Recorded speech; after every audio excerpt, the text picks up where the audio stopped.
Chapter 23. Huai Nanzi stared at the little maid for a while and frowned.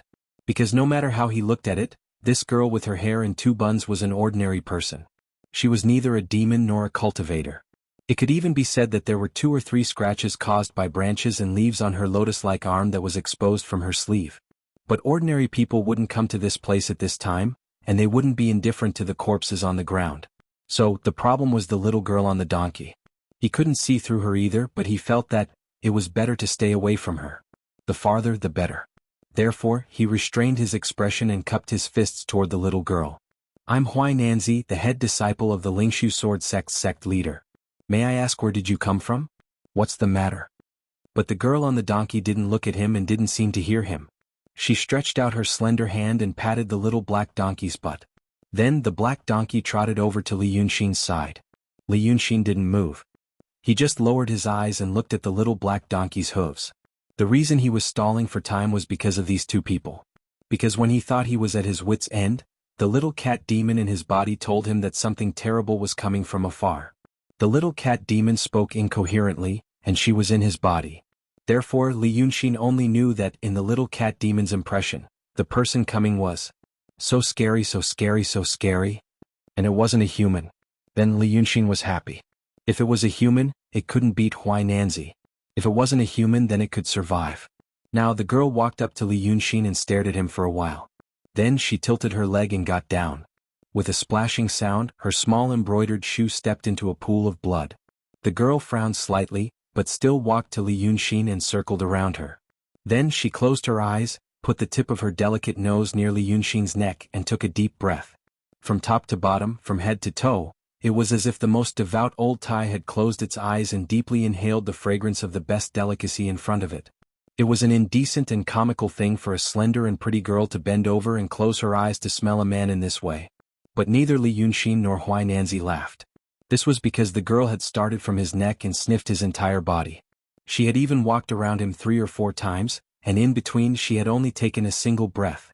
After a long breath, the girl opened her eyes again and panted a few times, as if she was digesting the breath she had just inhaled. Then she smiled at Li Yunxin and said softly, "You smell so good. I like you. Where are you going?" Li Yunxin looked up at her and smiled gently. "I'm going to the city of Wei. How about you?" The girl smiled and even showed her white teeth. "Then I'll go to the city of Wei too. Come with me." Li Yunxin nodded. "Okay. I have a name, Li Yunxin." The girl blinked happily, her long eyelashes flickering. I also have a name, Bai Yunxin." "That's nice." Li Yunxin said, "But I can't leave yet. Look at her." He pointed to Qiao Jessen on the ground. "She used to be my good friend, but that man killed her." "So," the girl pouted, "yes. The little cat demon is in your body. She doesn't smell good." This girl smelled the cat demon. Li Yunxin's heart skipped a beat and he breathed a sigh of relief. He had been worried about how to explain to her that he would have to take a monster with him. Because right now, he was carefully dealing with this gentle and beautiful girl. Even his tone of voice, expression, and gaze were deliberately adjusted.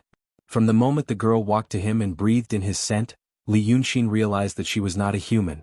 Not only was she not a human, but she was very likely to be a big monster at the level of the 9th young master. Although she and the 9th young master were completely different, they had the same behavior pattern. They did things their own way and didn't care about others' opinions.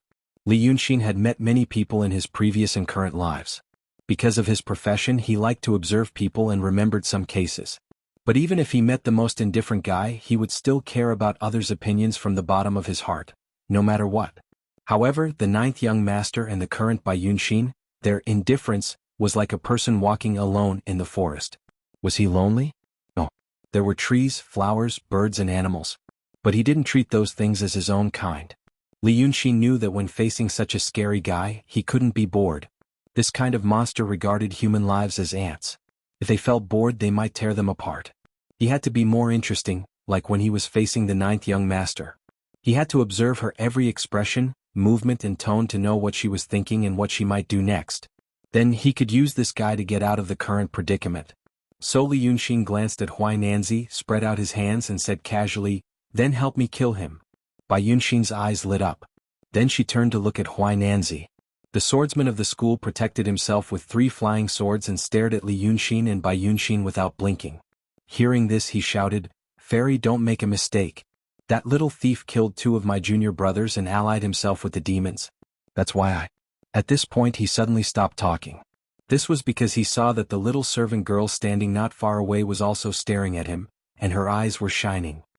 Greedy people's eyes would also light up when they saw gold and silver, but not like this. Her big eyes, which were originally black and white, suddenly turned emerald green. They emitted a bright light in the night, making her originally cute and beautiful face look like the face of a ghost. Then, the little maidservant opened her mouth, and her mouth stretched all the way to her ears, revealing rows of densely packed, sharp and thin fangs. The master and servant are also monsters. He wasn't a cultivator. Huainanzi's heart skipped a beat. He knew that if he didn't use all his strength today, he wouldn't be able to escape unscathed. He also knew that even if he had to use up all his potential today, he had to defeat this monster at the cost of more than 10 years of cultivation and the hope of reaching a higher level in the future. After that, he had to escape alive first. Only then would he have the resources to ask for help, cultivate and take revenge. Therefore his expression turned cold.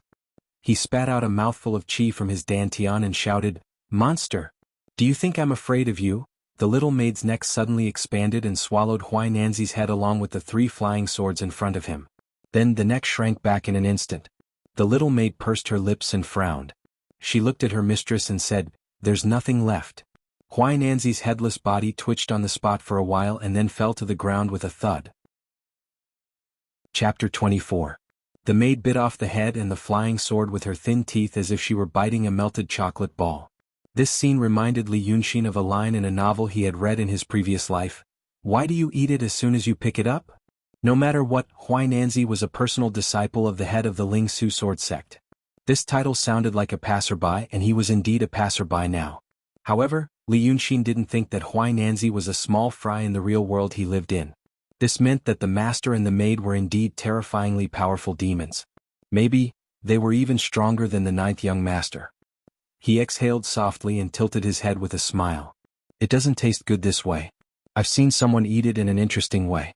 He tore it apart and then roasted it over a fire. Hearing this, the maid blinked. Aren't you afraid of us?" "Miss, this person isn't afraid of us." Miss Bai Yunxin pursed her lips and smiled. "That's why he's fun." "Then tell me, what did the one you met look like? Did you meet other demons?" "I think he was a demon. I didn't see what he looked like, but he had big eyes. He was as tall as me and had scales on his body. He said he was the 9th young master."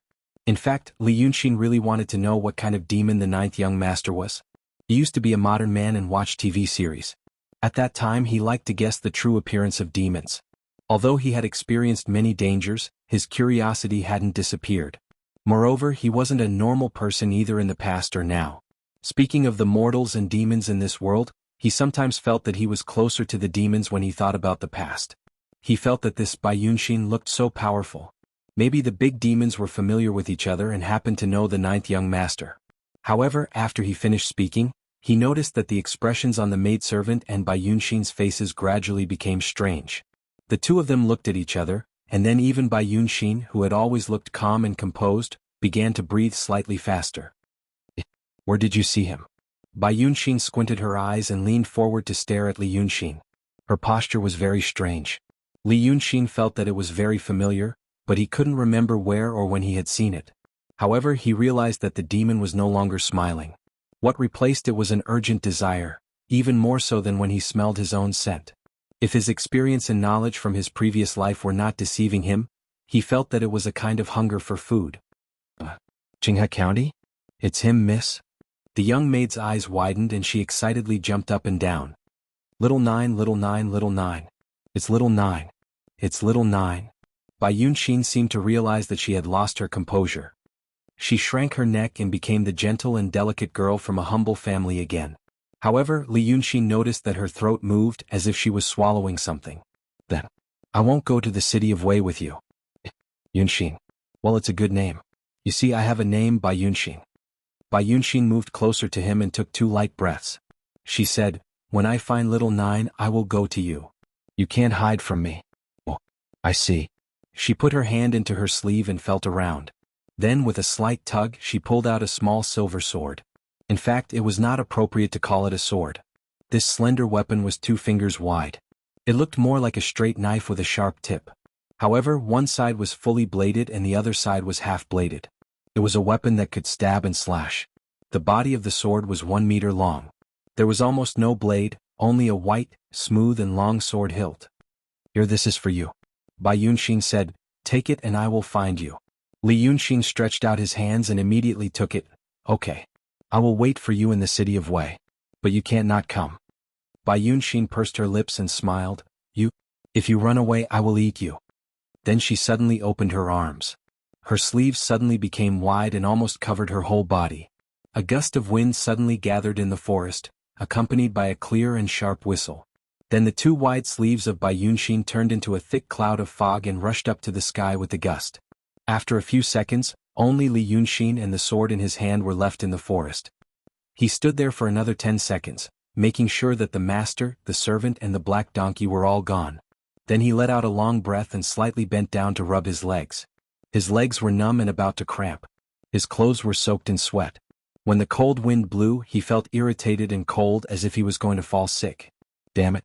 In just 10 days he met 2 big demons. He looked at the sword in his hand and slightly frowned. He didn't know why Bai Yunxin thought that he was tasty, but he knew that the sword was not a good thing. Maybe the demon would find him with this thing in the future. He didn't believe the love and kindness that the demon showed to him. Because he knew that he actually understood the mentality of those demons. They had the appearance of a human, but in their hearts, they would never treat humans as their own kind. So he bent down and forcefully stabbed the sword into the grass. The sword was surprisingly sharp and strong. It went into the ground effortlessly.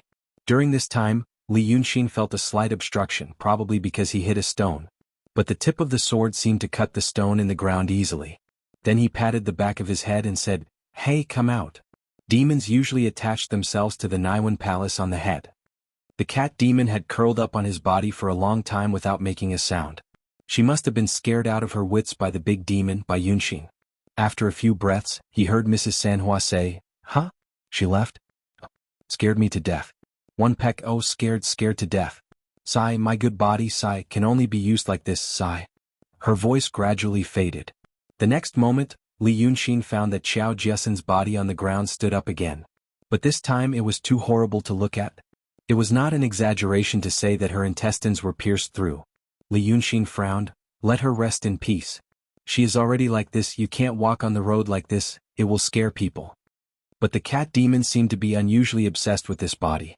She shook her head discontentedly and reached out to cover her stomach. "Ah. Clothes, put on clothes, ah? That's good, put on clothes. Humph, how dare you, this is my Dharma body, what is that? What is that? She let go of her hand that was covering her stomach, and her attention was completely attracted by something else. Then she used a pair of bloody hands to grab Li Yunxin. A cat was cute like this, but a female corpse was not cute at all. Li Yunxin frowned and shouted at her, "What are you doing?" The cat demon was startled and retracted her hand to cover her stomach, but her eyes were fixed on Li Yunxin's chest. What is this? Oh, this is fun, At this time, Li Yunxin noticed that his chest was lit up. There was moonlight in the forest, but it was still night, not the full moon. Therefore, he could still clearly see that there was a soft white light coming from under the clothes on his chest. It was a square light the size of a palm. Li Yunxin was shocked and hurriedly put his hand into his chest and took out the thing. It was a crystal-clear jade slip, but now it had turned into a soft milky white. It seemed that there was light in it, but it didn't dissipate. On one side of the jade slip, there was a row of handwriting. And under the row of handwriting, a slender black dot was constantly jumping. Li Yunxin stared at the row of handwriting and was stunned. Then he raised his hand and rubbed his eyes hard, then looked at the row of handwriting again. He maintained an extremely strange expression on his face, and after standing in a daze for a few minutes, he finally opened his slightly trembling lips.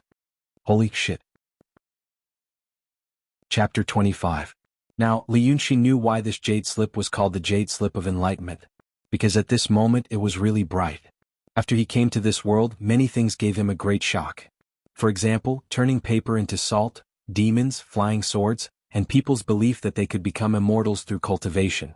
But all those things added up couldn't compare to this moment, the moment he saw that line of words. Excited and chaotic emotions filled his chest in an instant. Even with his 2 lives' worth of experience, He couldn't help but stare at the jade for a long time with his eyes wide open. This thing is open. In fact, after the shock he thought of another problem. After getting this jade slip from the place where his parents hid it, he thought of countless ways to open it, hoping that this treasure could give him some magical power to get out of the previous predicament. But this thing was like a piece of lifeless glass. No matter what he did, it didn't respond. Even when he injected the little bit of spiritual power he cultivated with the water cloud force into it, it was like a clay ox entering the sea. But at this moment in the middle of the night, this thing opened. Li Yunxin held it, spent 2 minutes being surprised, and another 3 minutes thinking of all the reasons he could think of. In the end he concluded that the most likely reason was the 2 demons. He had tried many ways before. Water immersion, fire, sun exposure, and spiritual power transfer. If there was anything different about the past few days, in other words, he encountered a great fiendish demon. First it was the 9th young master, then by Yunxin and her little maid. Maybe the demon power of the big demons affected this thing. But why would the jade slip of enlightenment left by the art saint 2000 years ago be opened with demon power? And who was the art saint? A strange and familiar feeling flowed in Li Yunxin's chest. At the same time, there was a familiar warmth that he thought he would never experience again. It turned out that in this world he was not alone. At least he was not alone. He took a deep breath and ignored the noisy little cat demon beside him. With slightly trembling fingers, he tapped the next line of the characters 9 times. But the jade slip didn't respond. He pondered for a moment, then clicked again 18 times. This time, a soft, heavenly melody rang out.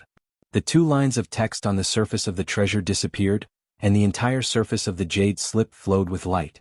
Then Li Yunxin saw the dense text on the jade slip. Li Yunxin did not first care about the content of the text, but looked at the text itself. Look at the wording, the tone, the grammar. Then he closed his eyes and let out a long breath. He looked at the upper right corner of the jade slip and tapped its surface 3 or 4 times. Thus, this painting treasure once again became a transparent piece of glass.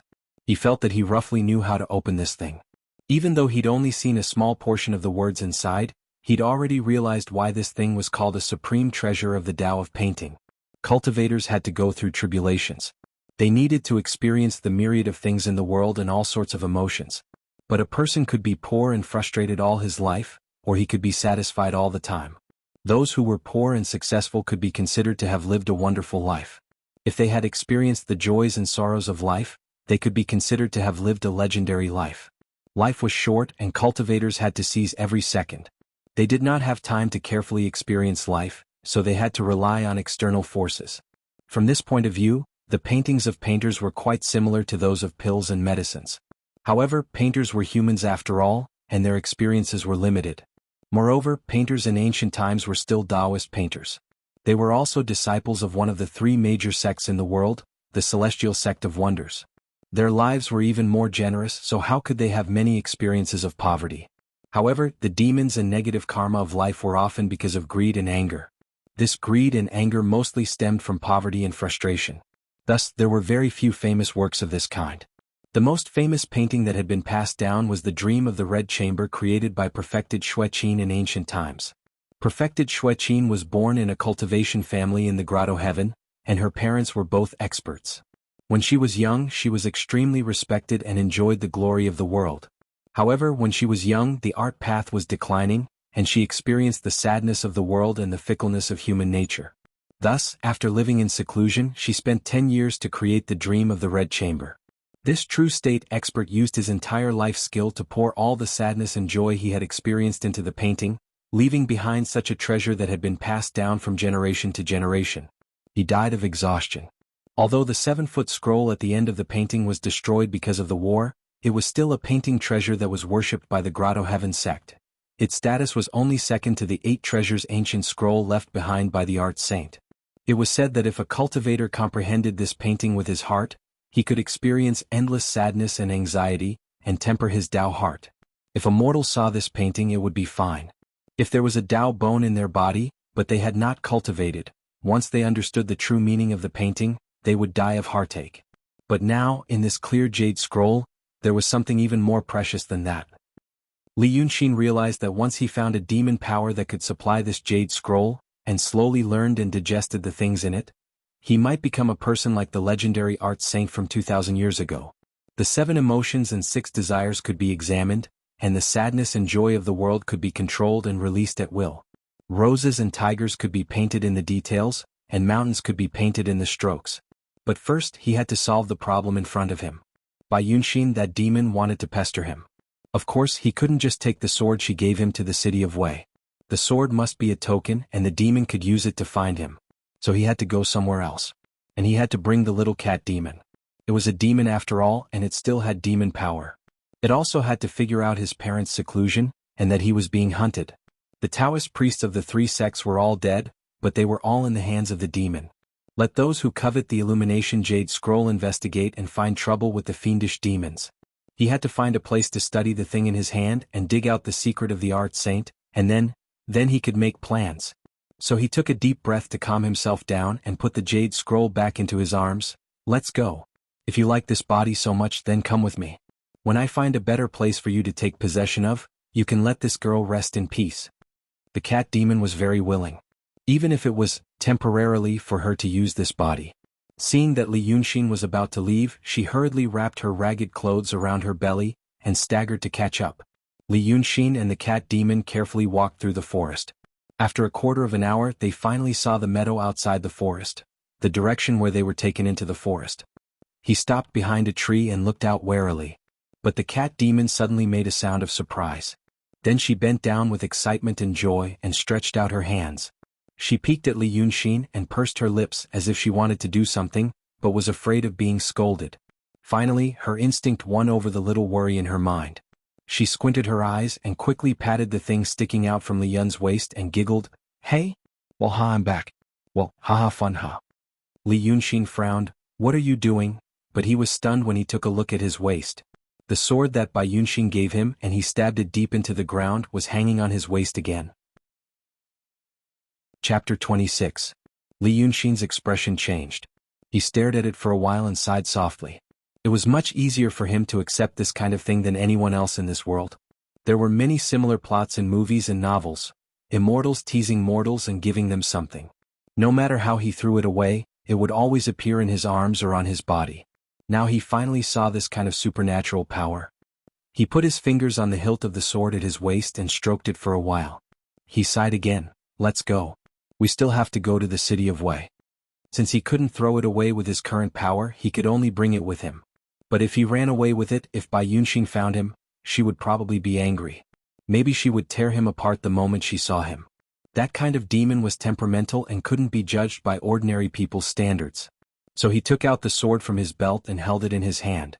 He whispered, "Let's go." The sky was still dark, but the moon was not covered by the clouds. There was a breeze on the meadow, and the wild grass swayed slightly, like a dark green ocean. Li Yunxin drew 2 pieces of paper and held them in his hand. He walked cautiously with the cat demon.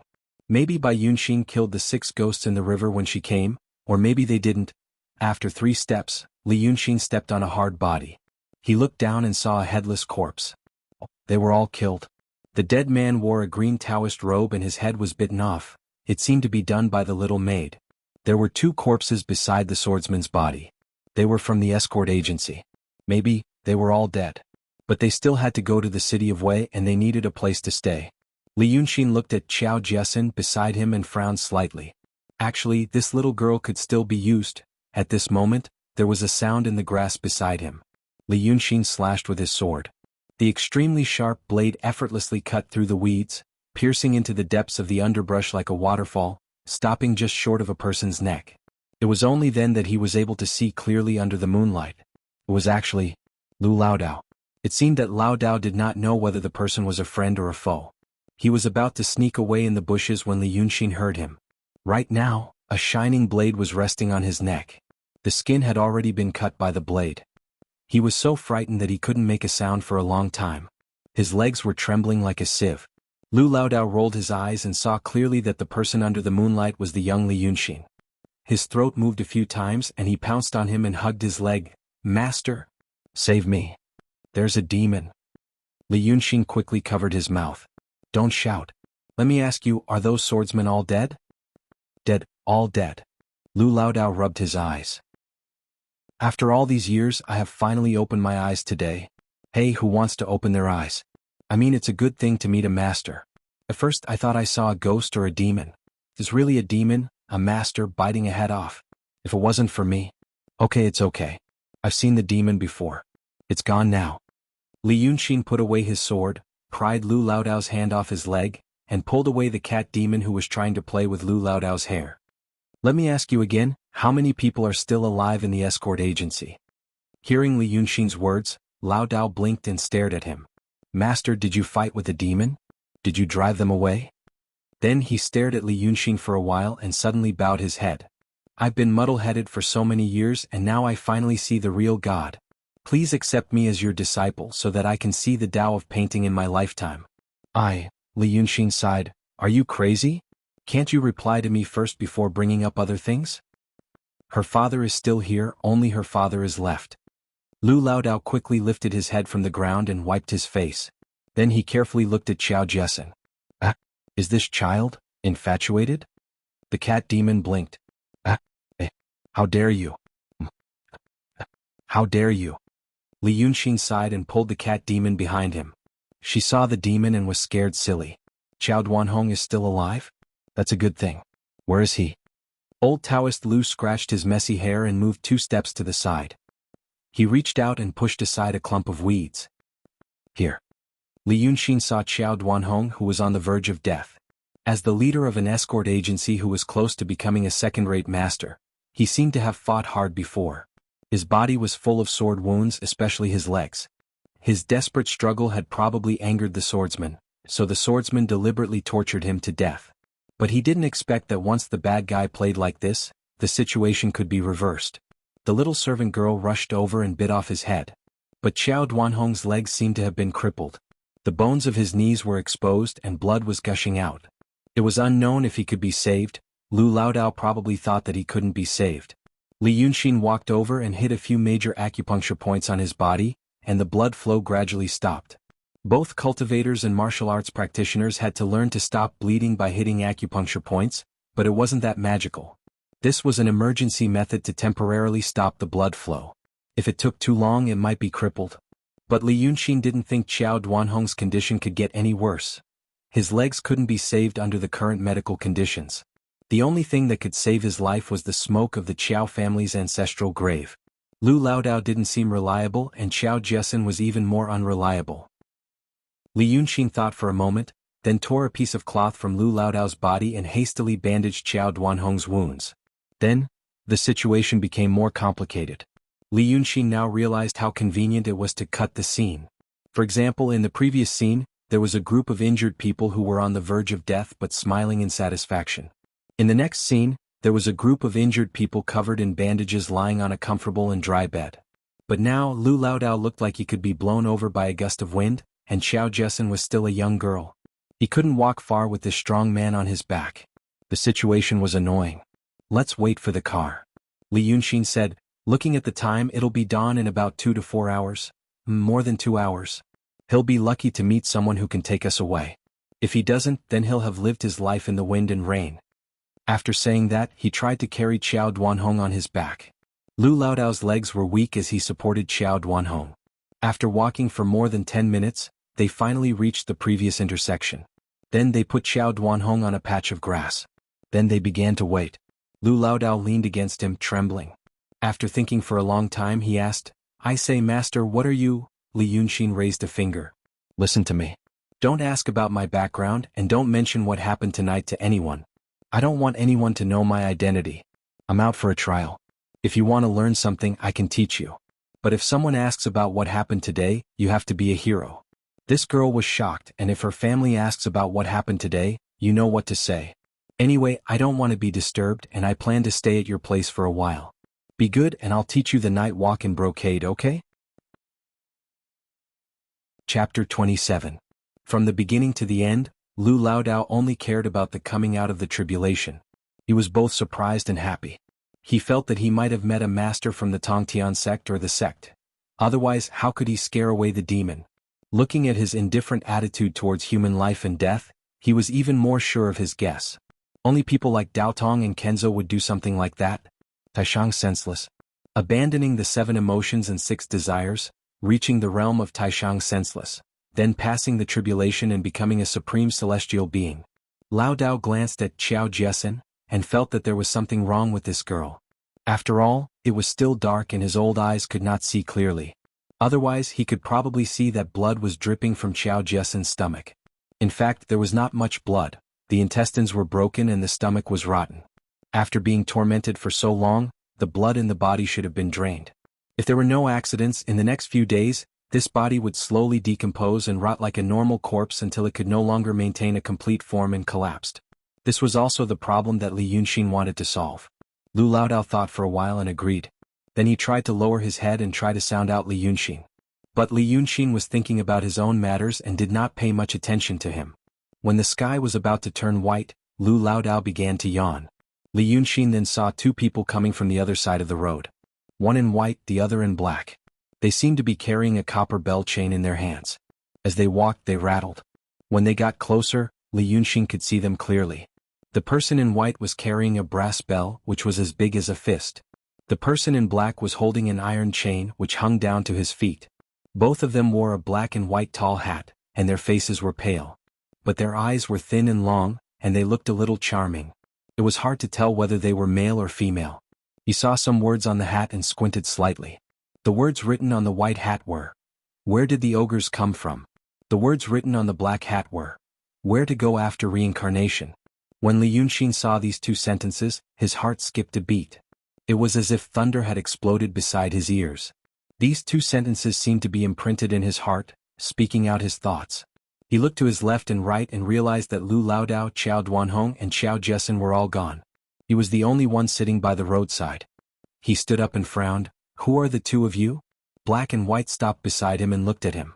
The man in white said, "Oh? This person is so strange. Is he in the book of life and death?" The man in black took out a thin booklet from his sleeve and flipped through it, saying, "I don't have one." This person had actually slipped through. "You asked him about his birth date and who he was in his previous life. I filled in the blanks." The man in white turned around and shook the bell, asking, "Who were you in your previous life? What about the 8 characters? You've told me everything." Li Yunxin frowned and shook his head. "Who are you? How do you know about me?" The man in white grinned. "You idiot. In this world, other than those who have escaped reincarnation, is there anyone that I, Black Bai Yanjun, don't know? Since you won't tell me, don't blame me, Bai Yanjun, for making you suffer." After saying that, he raised his hand and pierced it directly into Li Yunxin's chest. He was shocked and hurriedly retreated a few steps. He covered his chest and found that there was no wound at all.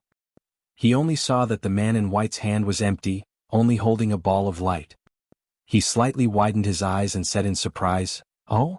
In your previous life you didn't have a heart?" He stared at the ball of light again and his expression changed slightly. "Oh? And it's a man-eating ogre." With every sentence he said, the ball of light became fainter. When there was only a bean-sized glimmer left on his fingertip, Bai Yanjun's hand shook and he violently shook off the glimmer. He screamed, "Aya? This person." The Black Yama King glanced at him unhappily. "Why are you so panicked?" Bai Yanjun shouted, "Do you remember that demon from 2,000 years ago? He came to Dark Azura Hall to kill? This person is actually the same as him. He is not in the 6 paths of reincarnation." The Black Yama King was shocked and the metal chain in his hand shook. He pulled Bai Yanjun back a step and carefully looked at Li Yunxin, saying, Then, did that woman go to take it?" The White Hell Lord tugged at his sleeve and walked away. "Take what? Don't let him be angry. Let's go. From now on, don't even take the soul of anyone who has anything to do with him. Or else he will cause trouble again." Li Yunxin listened to their conversation and was frustrated. He stretched out his hand to stop them. "Who are you people?" With this shout he woke up. In front of him was a young man with a round face. He was staring at him with interest and holding his hand. Li Yunxin stared at him for a while and hurriedly pulled his hand back. He frowned. "What are you doing?" The sky was bright and the sun was high in the sky. On the road there was a man, a horse and a carriage. The round-faced man who was holding his hand finally straightened and comforted him gently. Don't panic. Everything is fine now. I am Yu Meng. Little brother, don't be afraid." Yu Meng had a pair of big watery eyes. He smiled and took a step back. He said, "Little brother, you probably had a nightmare just now. In your dream you asked who you were and stretched out your hand. I took the opportunity to hold it. Don't misunderstand. At this time, Li Yunxin realized that he was half lying on the grass. Lu Laodao and Xiao Jiesin were already in the big carriage. Lu Laodao was probably too sleepy to bear it. He was sleeping with his back facing him. Xiao Jiesin was facing him, but she only stared at him without saying a word. This was strange. Li Yunxin had told the cat demon not to talk much and not to let others touch her body. He had told her to think that he was Xiao Jiesin. He had never thought that she would be so obedient.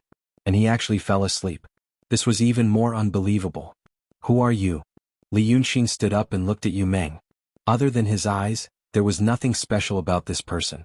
He was dressed in coarse clothes that were commonly seen on the road, with a smock on the outside. He wore a bamboo hat on his head. Sunlight shone through the gaps of the hat and sprinkled on his forehead. It was rare for him to be fair. However, his temperament was quite gentle. If he appeared on the streets of the city, he would be wearing a silk robe and fanning himself with a folding fan. It would be most suitable. But it was strange for him to appear here. Because his temperament was more like that of a rich young master or a scholar. He was not a vagabond. Li Yunxin was confident in his ability to read people. But this person in front of him, he felt that he couldn't see through him. This person's temperament was too strange. Yu Meng cupped his hands and said softly, "Oh, I am Yu Meng." Li Yunxin frowned. "I know you are Yu Meng. I mean, who are you?" He felt that it was rare for him to fall asleep in the dangerous wilderness. Someone had probably done something to him. The person in front of him was very suspicious. Yu Meng was stunned and blinked. Then he slowly raised his hand and pointed at himself. "Me? I am Yu Meng. You don't know me?" He was crazy and had severe Chinibu syndrome. Li Yunxin narrowed his eyes. "Why should I know you?" Yu Meng blinked again. "Oh, you really don't know me?" Li Yunxin carefully looked at his expression. But he didn't see any flaws. This person's surprise was just right. In terms of the skill of faking it, he had really reached the point of perfection. A strange smile appeared on Yu Meng's face. This smile almost made Li Yunxin stab his sword into his chest. But before he did anything, Li Yunxin suddenly realized something. Maybe it wasn't because the other person was too complicated and well disguised that he couldn't see through him. But because this person was extremely simple. He was different from ordinary people. As expected. Yu Meng rubbed his hands. "I am Yu Meng, the current head of the Escort Association of the Daqing State." Chapter 28. Li Yunxin thought for a while and said, "Oh." Seeing his reaction, Yu Meng felt even happier. Because, this person, actually, no. She immediately clung to him, wanting to become sworn brothers with him and flatter him. And he already said that he was the head of the escort agency of the Daqing State. Father's words were indeed correct. Yu Meng thought to himself that he would meet more interesting people in Jianghu. Unlike those young masters and ladies in the city of Wei, they really annoyed him to death. Thinking of this, he looked at Li Yunxin again, his heart overflowing with joy. Since the other party treated him like a Jianghu warrior, he felt that he should show some of the strength of a Jianghu person. He had to be more mature. So he rubbed his face, cleared his throat and said seriously, "I am the head of the escort agency of the Daqing State. I was ordered by my father to travel Jianghu and make friends with heroes. When I passed by here on my way back to Wei, I smelled the incense." "Nausea? Oh? No, back to Wei, back to the city of Wei." "Please continue." Speaking of which, I smelled the incense. This incense was the first idea I had when I took office. In the past, the escort agencies of the Daqing State had their own ways, and the relationship between them was weak. I thought that the escort agencies of the world were one family, and naturally had the obligation to help each other. So I ordered people to make this incense. I carried it with me when I was on a mission, and secretly sprinkled it out when I was in danger. Only those who smelled the other incense would be able to smell this special smell, and then follow it. I smelled it when I passed by here. I saw 3 of you were unconscious, so I went to check them out. Alas, it was a horrible sight. Li Yunxin frowned slightly. He didn't have time to clean up the corpses on the ground. He was waiting for a few days when no one would see the corpses rotting, and then the birds and beasts in the forest eating them. Then no one would be able to guess what happened that day. But this Yu Meng actually followed the smell and went deep into the forest? He must have seen all kinds of strange things. While he was wondering if he should do something, he saw Yu Meng take 2 steps back and forth, then clapped his hands and let out a long sigh. "I've thought about this a long time ago, but because of my limited financial resources I can't do it. Although the Daqing State is rich and populous, There are still many places like this in the wilderness. Along the way there might be ferocious beasts like tigers, leopards, jackals, and wolves. With companions they will become bolder, and when they become bolder they will attack and harass pedestrians. He looked at Li Yunxin with a pained expression. I've carefully examined the corpses. 4 or 5 of them had their heads bitten off and blood was everywhere. There were also some who seemed to have died from internal strife. It must have been because they were too panicked and started fighting amongst themselves. Were 4 of you. 1 old, 1 young, 1 disabled, and 1 woman. They actually abandoned you by the roadside. This was simply an idiot. Li Yunxin was dumbfounded as he listened to him. He repeatedly confirmed that this person was not forcefully clearing the ground for him. Then he asked, "Then, what do you think about the burnt carts and goods by the roadside? In order to save their own lives, what can't they do?" Yu Meng sighed again with a pained expression. When those ferocious beasts first attacked, they must have connected the cart's head to tail to form a circle to defend against their attack. Then they were in a deadlock, so they lit a fire and wanted to use the fire to scare them away. Later the stalemate was too long, so they could only endure the pain and throw in the goods to burn for a longer time. After that, the group of beasts finally rushed in. The people were running for their lives and the fire went out of control, which also ignited the carts. May I ask, sir, what inspired you to make such a reasonable deduction? Where did it come from?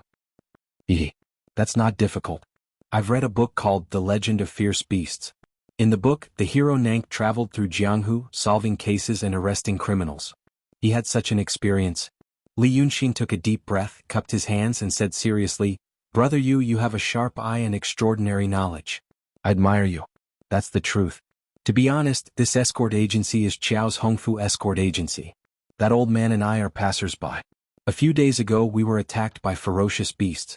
Now, only the owner of the escort agency, Qiao Duanhong, is alive, and his terrified daughter, Qiao Jiesin, is still alive.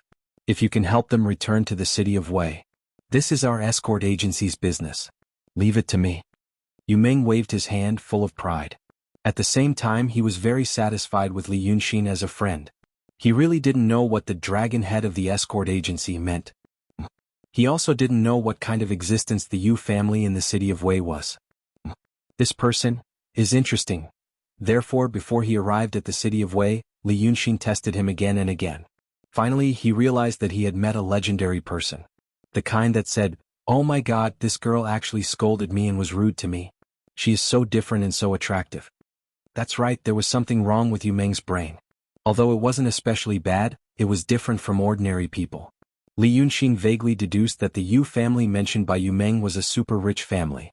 The Yu family had nothing to do with the escort agency. But one day the old man of the Yu family lost his mind. He distributed money to every escort agency in the Daqing state. Finally, they gathered together and created an escort agency association. His son became the dragon head of the association and came up with new ways to play. But no one took it seriously. Anyway, the only thing that the escort agency association did was to distribute money every new year. Who wouldn't be willing to accept money from the Yu family? Everyone said that the old man of the Yu family had a silly son in his old age, so he wanted to save face for him. After all, he had a lot of money, so he didn't feel bad about it. Lu Laodao, who had recovered, bit his ear and told him about it. It wasn't Yu Meng's fault that the 3 of them fainted for no reason. Li Yunxin only thought about the previous dream. He vaguely felt that it had something to do with what happened in the dream, but he didn't have the time to think about it carefully. Because the little cat demon was not right. The little cat demon was awake, but she was frighteningly obedient. She didn't say anything. She just leaned against Li Yunxin and stared at Yu Meng as if he was a monster. Li Yunxin was afraid that her body would rot and smell, so he secretly looked at the wound. In the end he found that the wound was strangely white. It was soft and elastic but like rubber. It didn't rot and it didn't heal. That should be a good thing, but he also felt that it had something to do with the dream. In the dream, the 2 self-proclaimed Black by Yanjun actually talked about his past life. If it was just a dream it wouldn't be strange. But now that he thought about what the 2 said before they left in a hurry, take what? Don't let him be angry. Let's go.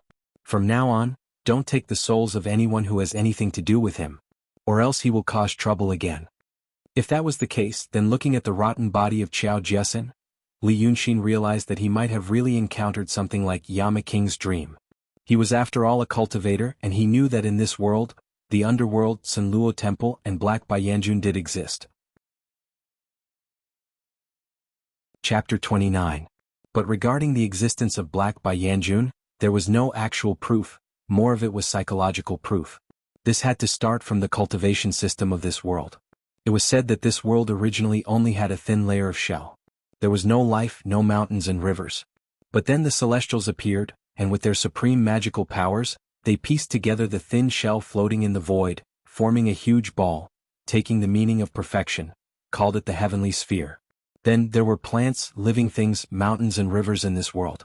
The Celestials created mortals and taught them magical powers. But the mortals obtained power and tried to challenge the Celestials. So the Celestials destroyed the world and created the people of today. They also saw that the people of today lived in hardship, and that there were powerful demons in the world, so they passed on the cultivation method to the lower realm. This was what the cultivators called the Heavenly Heart Technique. The Heavenly Heart Technique, one technique with 3 magical powers, established the 3 inheritances of Daotong, Kenzo, and the painting school. It was said that when mortals cultivated the various techniques derived from the Heavenly Heart Technique, when they reached an extremely high level, they could ascend to immortality and become a celestial. But now, very few people knew about the painting school, and the remaining Daotong and Kenzo had never heard of anyone actually ascending to immortality. The current Daotong sage of calligraphy and Kenzo sage of sword were the 2 people with the highest level of cultivation, having lived for almost 3,000 years. Such people, in the eyes of mortals, were not only immortals, but also the kind of immortals that almost couldn't be believed to exist and only thought of as a legend. But even so, the 2 strongest people in the world had yet to ascend to immortality. Some people said that the 2 sages already had the power to break through the void, but they were waiting for something, but no one really knew. This meant that for more than 3,000 years, the cultivators knew that celestials and true immortals did exist, and could even occasionally hear celestial music, but no one had ever seen them. As for the Sanluo Temple in the underworld, it was said that during the creation of the world, 2 celestials voluntarily sacrificed themselves, personally entering the heavenly sphere where the people were, and turning into Black Baiyanjun, who specialized in collecting souls and performing reincarnation. Therefore, Black Baiyanjun was actually a true immortal. Compared to those celestial beings who lived above the 9 heavens, Black Baiyanjun was more approachable. These 2 always had to deal with people, so sometimes they would appear in his dreams. Cultivators had cultivated the supernatural powers of the out-of-body state and visualization in dreams. Occasionally they would see the 2 Yama kings in their dreams. But that was not a good thing. It was probably the 2 Yama kings who came to inform those enlightened perfected ones that their lifespan was up. In 3 days they would come to arrest them. Slowly the incident of defaming Baiyanjun was passed down, and it became a widely known and deeply believed figure. Li Yunxin knew that there were similar legends in his original world, and there were 2 similar ones. However, they were called the Black and White Impermanents. As he thought about it, he realized that his dream, it was probably because of some reason that he met the 2 Yama kings. For example, they were here to capture Qiao Jiesen's soul. So, Qiao Jiesen's soul hasn't been captured yet? Is it still wandering somewhere in the world of the living? Or will the souls of those who are related to him wander in the world of the living after they die? Li Yunxin did not know if the little cat demon's current appearance was also related to that matter. As for what they mentioned 2,000 years ago, there was a person who attacked the Sanluo Temple. Who were they referring to? Was there such supernatural power? What did it have to do with him? There seemed to be an inference in his heart, but he could not think about it deeply. Because they arrived at the city of Wei. From the place where he met Yu Meng to the city of Wei, they walked for a total of 8 hours. Yu Meng did not talk to him much. He just drove the carriage and glanced at Li Yunxin from time to time. It seemed that he wanted to be close to him, but he was afraid that he would become like those people in the past. How could Li Yunxin not understand his intention? He could easily deal with this kind of teenager's temperament and IQ. So along the way, only old Taoist Lu kept talking to him about the city of Wei. The old man also knew that he was in big trouble this time, and he was more afraid than Li Yunxin that this matter would be exposed. He repeatedly reminded him that there were some people in the city that should not be messed with. Or in other words, he felt that Li Yunxin could afford to mess with them, but he could not afford to. For example, there were 2 schools in this city. Daotong Shangqing Danding School and Kenzo Lingshu Sword School. 36 paradises and 72 schools were indeed a group of immortals, but not all immortals could eat clouds and rosy clouds. Eating, drinking, and saluting all required money. Although there was more than one Daqing state in the world and every court more or less gave them land and offerings, it was always good to have more income. Moreover, the world was not peaceful. Occasionally, demons appeared in the world and they needed to be subdued by experts. Therefore, the paradises and schools had stations in the big cities in the mortal world. Those who felt that they could not go further on the path of cultivation, or those who happened to have to go through tribulations would come to these stations. Occasionally they would subdue demons, accept offerings or pick some disciples, or they would do some unknown things. Even the government had to be courteous to the school stations in the city. When the experts of the schools happened to see and decide a case, even if the magistrate had objections, he had to report to the state government for a decision. Then there were the few big families in the city. The city of Wei was not the capital, and it was not even the state government. But before that, it was the former capital of the previous dynasty. After the previous dynasty's demise, the small court operated in the city of Wei for more than 60 years, but eventually could not hold on. After the Daqing state's army attacked the city of Wei, they massacred the city for 3 days before stopping. After that, the nobles of the previous dynasty felt that the city of Wei was inauspicious, so they set the capital in the capital. But the city of Wei was after all a place where rivers converged and businesses transited. 100 years after the establishment of the Daqing state, it flourished again. Some retired officials would settle down in the city of Wei, and some rich merchants would also settle down there. Over time, the city of Wei became a place of tigers and dragons. Even the officials of the capital did not dare to be presumptuous here. But Li Yunxin did not have the patience to remember which family Lao Dao was talking about. He did not want to cause trouble in the city of Wei. He only wanted to find a way to remove the inhibition on his ocean of qi and mountain of snow, and then focus on studying the jade slip of enlightenment. It was not only because of curiosity, but also because of his background. He realized that the art sage was definitely extraordinary. When entering the city, Li Yunxin noticed the soldiers in the city of Wei. The 4 guards were wearing bright armor and looked strong. Compared to the soldiers in Qinghe County, they were much better looking. He also noticed the attitude of the guards when they saw Yu Meng. He was lazy and indifferent to passers-by. Occasionally, when he saw a new face that seemed to have something to do with him, he would interrogate them and take advantage of them. But when they saw Yu Meng in the crowd, they immediately puffed out their chests, picked up the swords and spears leaning against the city wall, and shouted to clear a path through the pedestrians entering the city. When they approached Yu Meng, they saw the seriously injured and unconscious Qiao Duanhong in the carriage, and Xiao Jessen covered in blood. Their eyes widened and they shouted in an exaggerated tone, "Dragon head! Which idiot hurt your people? I will ask my brothers to arrest him." As they spoke, they walked beside the carriage as if they were facing a formidable enemy. Li Yunxin frowned. Even if they were trying to please him, this was too much of an act. But soon he knew what these 4 ruffian soldiers were after. Yu Meng also frowned and waved his hand. "Go away. Go away. You don't need to care. It's a tiger or a leopard. Go away." But the soldiers pretended not to hear him, and continued to protect him while shouting to clear a path for him.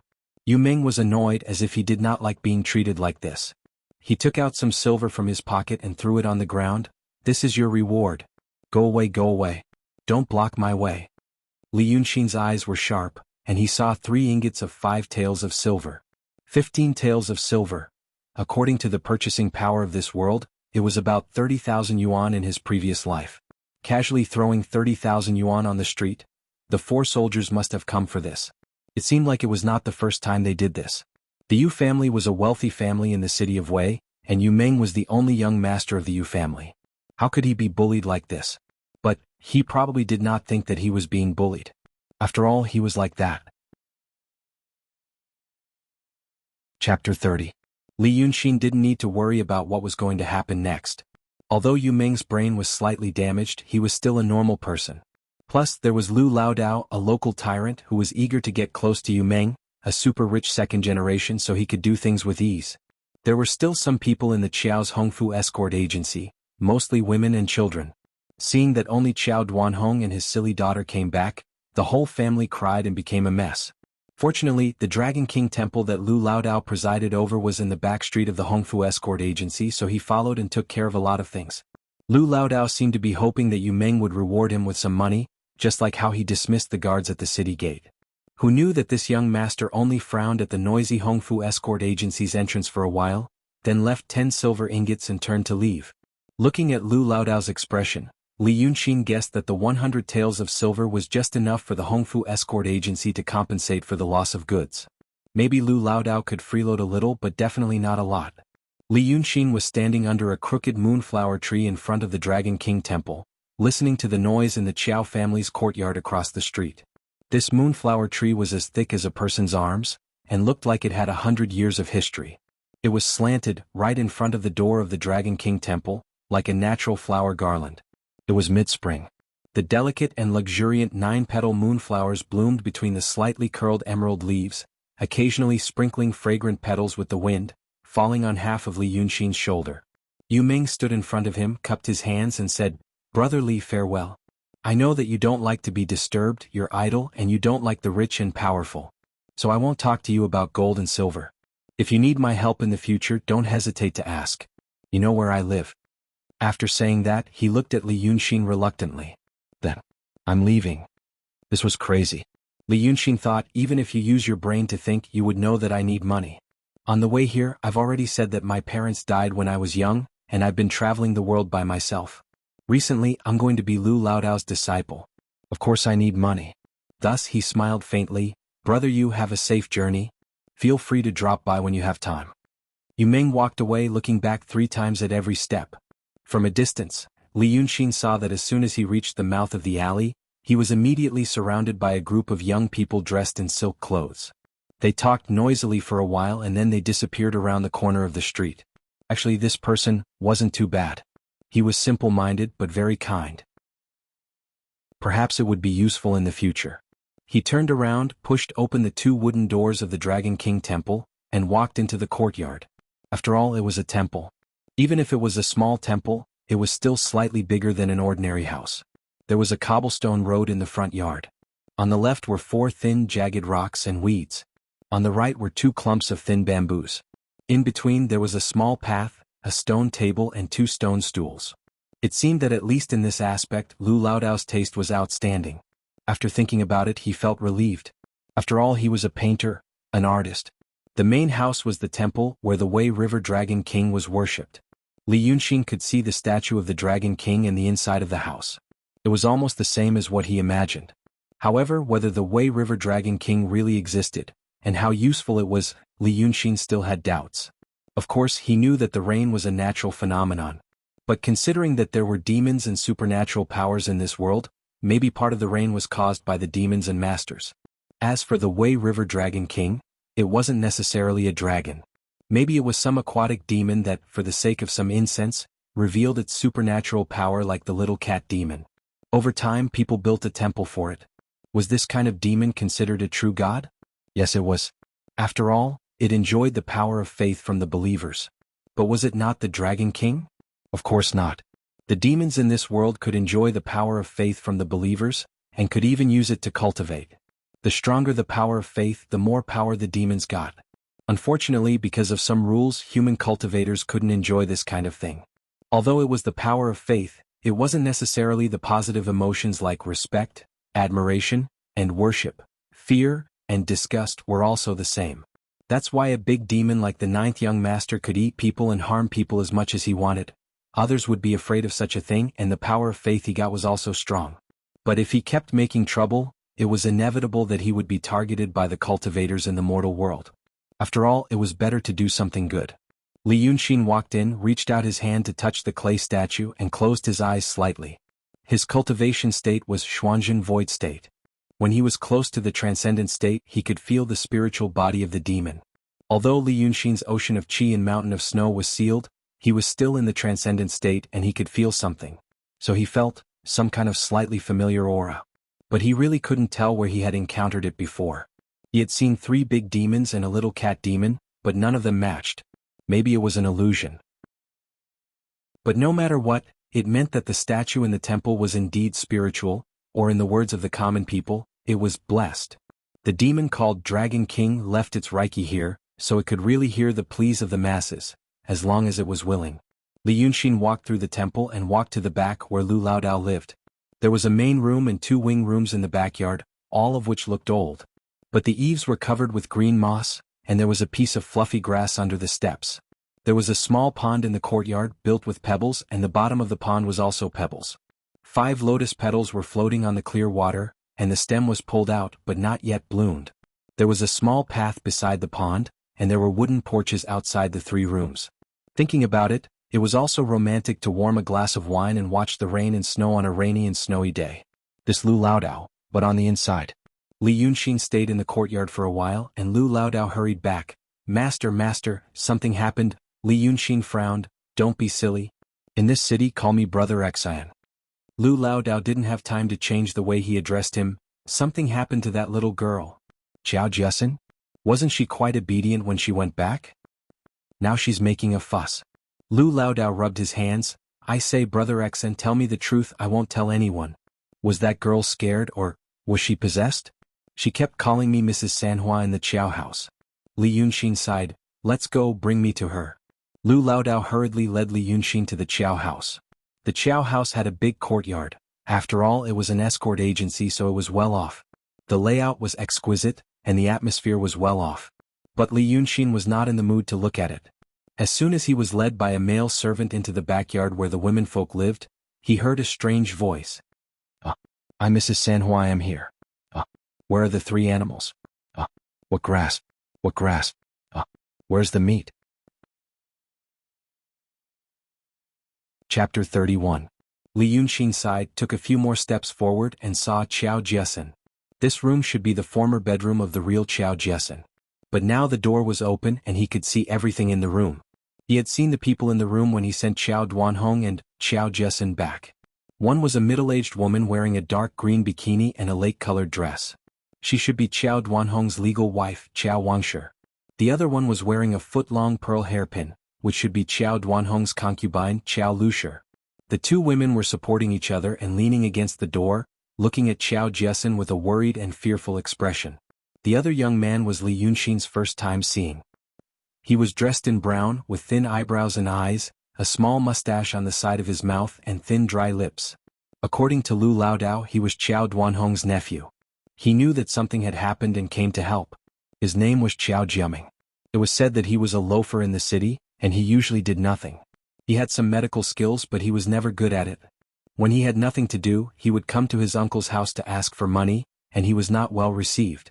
But this time almost all the men in the Qiao family died. He became the pillar of the family.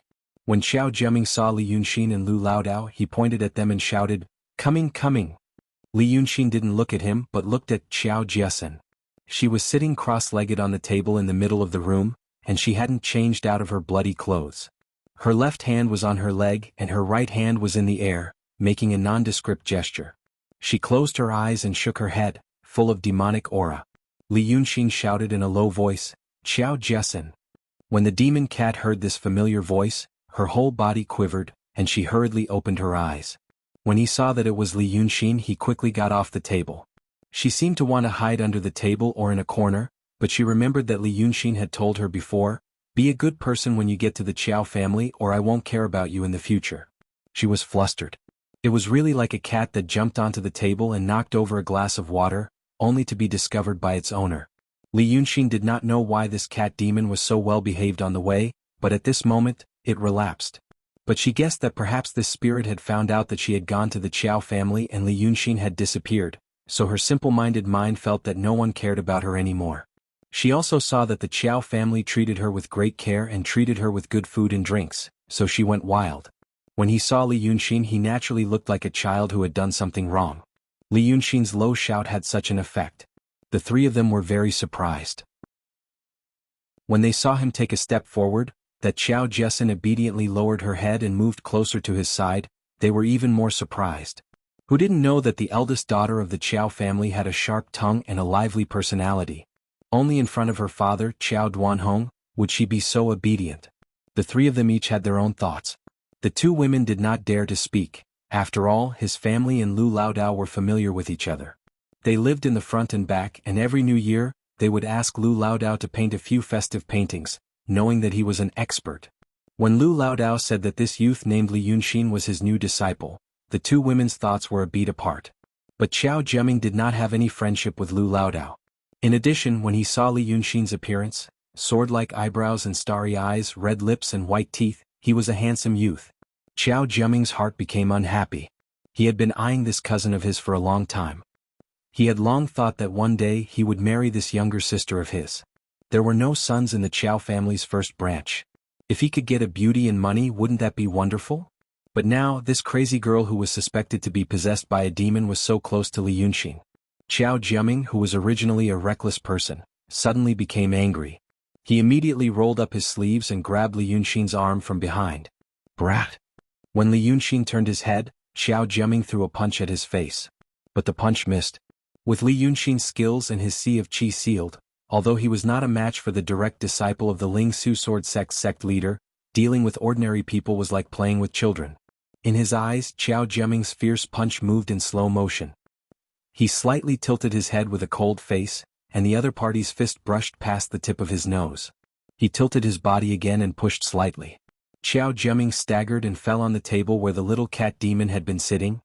His forehead hit the corner of the table. At that time he cried because of the pain. Qiao Jiaming stamped his feet in pain. While covering his forehead, he pointed at Li Yunxin and cursed, "You little bastard! You hooked up with my sister, did some shady things, and now you want to hit me? You can't leave the Qiao family's door today." Li Yunxin calmly tilted his head and looked at him, ignoring him. He turned to the two madams and spread his hands. "What's wrong? Are you here to punish me?" The two madams were stunned, and then they heard Qiao Jiaming shout again, "First aunt, second aunt, don't let this brat go. Look at my sister. She's fine now, but she's covered in blood. You're not smart either. Think about it, what could have happened, huh? Just now, when you wanted to help her change her clothes, didn't you hold on tightly and not let her take them off? Then you went crazy?" "Two aunts, let me tell you, this is called amnesia. She's been stimulated. My sister doesn't dare to take off her clothes now. What do you think she's been stimulated, huh? This little bastard stayed with my sister in the wild for a night, who knows what they did. Now that the whole city of Wei knows about this, how can my sister get married in the future? As her cousin, I don't despise her. Well, I don't despise her." Qiao Jiaming repeated and continued to shout, "But others don't like her. Look at her now, who has she done this to? She's pulling his clothes. Something bad has happened. Aunt, it's a family scandal." Li Yunxin then spread his hands to Lu Laodao. "Master, what do you think?" Lu Laodao's forehead was sweating. He didn't expect Qiao Jiaming to do this. He only knew that Li Yunxin killed a lot of people last night, and he had a powerful background, maybe even more powerful than all the people in the Qiao family put together. With a bitter face, he cupped his hands to the two madams. "Madams, we've been neighbors for so many years. You know how I am, Han Yuanzi. I Laodao don't steal, rob, or cheat. And I won't do anything under the table." He cupped his hands high. "My master is the successor of the Dongshen sect." "I Han Yuanzi." Qiao Jiaming sat on the ground and shouted, "What Dongshen sect, huh? If the masters of the Dongshen sect hear this, they will break your legs, old liar." Even if Lu Laodao had a good temper, he couldn't stand it anymore. Because this old man might be greedy and spineless, but he valued the master very much. No matter where, how could a disloyal and unfilial person get along? Today this poor man insulted the master. There were several servants watching, and he, Han Yuanzi, was a famous painter in the city of Wei. Once the news got out, how could he raise his head in the future? So his old face turned cold and he swung his sleeves. "Madams, I'm not Laodao. I won't give you face. Since coming back to the city of Wei, Laodao has been busy with everything because I wanted to be friends with Qiao Jiaming. Now I encounter this kind of thing, humph." He glared at Qiao Jiaming and didn't say anything. The two women still couldn't say anything, and Qiao Jiaming's voice became the background sound again. Li Yunxin smiled, touched Qiao Jessen's head and said in a low voice, "Then stay here, I live in the back. Remember what I said before, be a good person. If you mention something like Mrs. Sanhua again, I won't help you in the future. But apart from this, well, you can do whatever you want." Then he looked up at the two women. Jessen was scared. "When we escaped, we were chased into a broken temple, which is Mrs. Sanhua Temple. In fact, we didn't encounter any beast but a strong man and a monster. If your master didn't die, you would know when he woke up. It was my master who scared the monster away and saved two people." "Do you think I'm a 3-year-old? What monster?" "I tell you, you can't run," Qiao Jiaming shouted again. Li Yunxin ignored him. "We don't care about your family affairs. Take care of yourself. Master, let's go." After saying that, he walked to old Lu's side. Laodao slightly turned his body, snorted again and swung his sleeves to leave. Seeing that they were really going to leave, Qiao Jiaming stared at them. Why are you standing there? Stop him. But the servant was a servant of the Qiao family, not his, so he only looked at the two madams. The two madams wanted to say something but stopped. They looked at each other and didn't say anything. Qiao Jiaming didn't dare to stop them. He knew that Li Yunxin had kung fu. Although he was 4 or 5 years older than Li Yunxin, he wouldn't have become an idle scoundrel if he was really a hot-blooded person. Outside the door, Lu Laodao apologized. Li Yunxin smiled. Prepare a place for me first. He really didn't take this matter to heart. He didn't know how many people with all kinds of moral integrity and lack of intelligence in the past. Qiao Jiaming wasn't worthy of his real anger. In fact, Qiao Jessen staying there was just a temporary measure. Her wounds couldn't heal, and it would be terrible if they were seen. Li Yunxin originally planned to use the excuse of killing monsters to get her to come to his side. But this matter had to be considered in the long run. Let the little cat monster play with it. As long as she didn't go too far and didn't alarm the people of Daotong and Kenzhou, she would have to beg him in the end. After all, the Qiao family knew that she listened to him now. Chapter 32. As soon as Li Yunxin and Lu Laodao left, the other side began to argue. Hearing Li Yunxin's words, Qiao Jessen no longer spoke sarcastically. Instead, she walked to the table and sat down. She looked around and finally stared at the feather duster in the vase. Madame Qiao, the main wife, looked at Qiao Jessen and glared at Qiao Jiaming. Have you cried enough? Get up. What do you think? Qiao Jiaming curled his lips and stood up. He looked at Qiao Jessen and wanted to say something. But his second wife, Madame Qiao, hurriedly waved at him. Come out, come out, come out quickly. After all, she thought that Qiao Jessen might be possessed and was a little scared. So she patted the dust on her body and walked out. After the door was closed, the three of them told the servants to keep an eye on her and walked to the main room. In the past, Qiao Jiaming would shrink his shoulders when he came here, but now he swaggered. Walking beside the flower garden, he saw a peony in full bloom. He stretched out his hand, broke it, inserted it in his temple and hummed a tune. Madame Qiao frowned. What a good flower. Alas, forget it. Qiao Jiaming smiled proudly. Aunt is so sensible. My uncle's injury is so serious that he will die soon. If he dies, I will be the only man in the Qiao family. At that time, my two aunts may live with me. These flowers and plants are nothing. They are all mine. And Jessen? Madame Qiao glared at him. Don't have any ideas about her. Qiao Jiaming blinked his eyes strangely. Huh? What do you mean? She is not my two aunts' biological daughter. She usually doesn't show a good face when she sees you. My younger sister will follow the escort and show her face in public. I don't know if she is pure or not. It is her blessing that I want her. You idiot. Madame Qiao reached out to twist his ear. Madame Qiao just looked at them, frowned and said nothing. Didn't you see who sent them back? The young master of the Yu family. The head of the escort agency. Let me ask you, a guard of the Yu clan thinks that our eyes are growing on top of our heads. What kind of karma did that dead ghost Qiao Duanhong cultivate in his past life, for the Yu clan's young master to personally send it back, and even leave behind 10 ingots of silver? Did you fall for Jessen? Qiao Jiaming blinked. Dragonhead? Young master of the Yu family? Yu Meng? Second aunt, what you said is right. He rubbed his hands again and smiled evilly. But I have to say, even though Yu Meng is a fool that everyone in the city of Wei knows, he definitely doesn't lack women. I guess I just wanted to have some fun. My little sister Jessen is also quite pretty. Then, it wouldn't be too late for the young master to get tired of playing with her. I can also take her in as a concubine. Madame Qiao frowned again, but after thinking for a while she sighed. Alas! How could he say something like that at this moment? Your uncle's life and death are still unknown. But that young master you seems to treat Lu Laodao. Qiao Jiaming snorted. Who doesn't that fool treat well? He can reward a beggar with 1 tael of silver every time he sees a fool. Lu Laodao humphed. How did we deal with him before? This time we have to find money to compensate and appease him. Don't empty our money. Lu Laodao, an old man, occupied such a good place as the Dragon King Temple for nothing. In my opinion, second aunt, you should bribe the prefectural magistrate and sentence him as an accomplice to the bandits. Then we can take over the Dragon King Temple. With the current land price in the city of Wei, his property is worth 300 taels of silver. But Lu Laodao is a little famous after all. Madame Qiao hesitated. Other families will also ask for his paintings, such as the Zhang family of Shaoshi Bridge. Qiao Jiaming laughed. Auntie, you are women and don't go out after all. Every time Lu Laodao comes to boast, you take it seriously? He's a little famous. Who doesn't know that he shamelessly goes to those rich families and begs them to buy his paintings? Seeing that he is pitiful or annoyed, he buys 1 or 2 paintings and then comes to boast to you that he begs for his paintings. The Zhang family of Shaoshi Bridge. Lu Laodao was short of money that time and the weather was good, so no one went to the Dragon King temple, so he went to the gatekeeper of the Zhang family to drink tea for a whole day. The gatekeeper was impatient with him and gave him 2 taels of silver to send him away. Madame Qiao and Madame Qiao looked at each other in surprise. Is that so? Qiao Jiaming curled his lips. That old man humph. And that guy also colluded with the bandits. When we find someone to cure Jiasin, we will report it to the magistrate. But Lu Laodao said, when Qiao Duanhong wakes up, he will know what is going on. Qiao Jiaming turned his head and said nothing.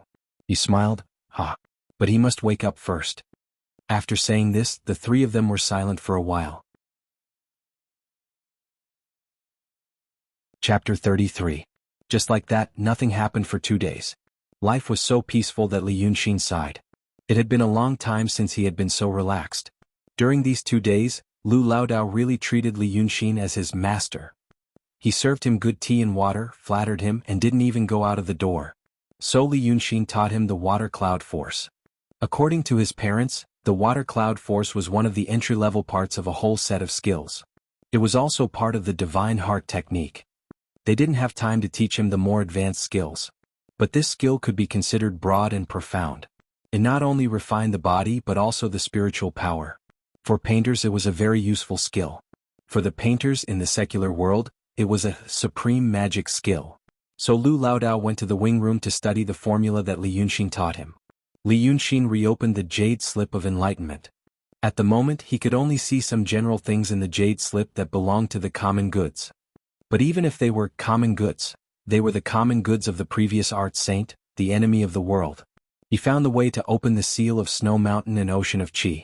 This matter had taken him quite a bit of effort. A person like the art saint was like a university professor. The professor's scientific notes would never include something like, according to the Pythagorean theorem, we can deduce. He preferred the tone of easily proven. Therefore, Li Yunxin had to ponder over many things that the art saint had casually overlooked. He guessed that Lu Laodao, who was in the next wing room, was also in the same situation. For example, the art saint's attitude toward the ceiling of Snow Mountain and Ocean of Qi was, just open it. Li Yunxin spent 1.5 days scratching until his thumb was sore. Then he barely knew that the power of the seal of Qi could be counteracted by another power. For example, the demonic power. He used to think that big demons like the 9th young master and Bai Yunxin could easily open the seal. But if they weren't crazy, who would allow such an existence to come into contact with their Qi? One had to know that once one's Snow Mountain and Qi were destroyed, one could forget about cultivating for the rest of their lives. The little cat demon had demonic power, but that day, even when her entire spirit body was attached to his body, she still couldn't do anything. It could be seen that her weak demonic power was useless. But there was another kind of power, the power of wishes. Demons could absorb the power of wishes and convert it into their own cultivation, so perhaps the power of wishes was feasible. Li Yunxin turned his attention to the Dragon King temple in front of him. Therefore at noon, when the 2 of them sat by the stone table in the bamboo forest, after answering a few of Lu Laodao's questions, Li Yunxin said, I want to change the Dragon King statue in front. Lu Laodao, yes. The paint has been peeled off, and the design isn't beautiful either. You and I are both artists. How can you tolerate it? Lu Laodao had gotten used to the way Li Yunxin spoke these 2 days. He knew that Li Yunxin was not satisfied with the Dragon King statue. But he still smiled and said, well, Brother Xen, the statue is indeed not beautiful. But the position of a true god. That's why I haven't touched it. Unlike some temples where the statues are dazzling in gold and jade, but they are only made of clay. It is said that more than 100 years ago, there was a year when the Wei River Dragon King traveled through the clouds and summoned rain. He was tired and came to this temple to rest. Somehow he fell in love with this statue and left some spiritual energy on it. Since then people often came to pray for rain. I'm not good at it, so I don't know if it's true. But it is said that a master from a sect came and said that this statue does have spiritual energy. Are there other temples in this city? Li Yunxin asked him. Your temple doesn't have a lot of incense and few people come here. There must be other big temples elsewhere, right? There is a temple at the Sanhiku outside the city. It also worships the Wei River Dragon King. Humph, that temple was built a few decades ago. It is magnificent and beautiful. Lu Laodao was not convinced. That's why I stole the incense. When Master was still alive. There is a position of a true god in that temple?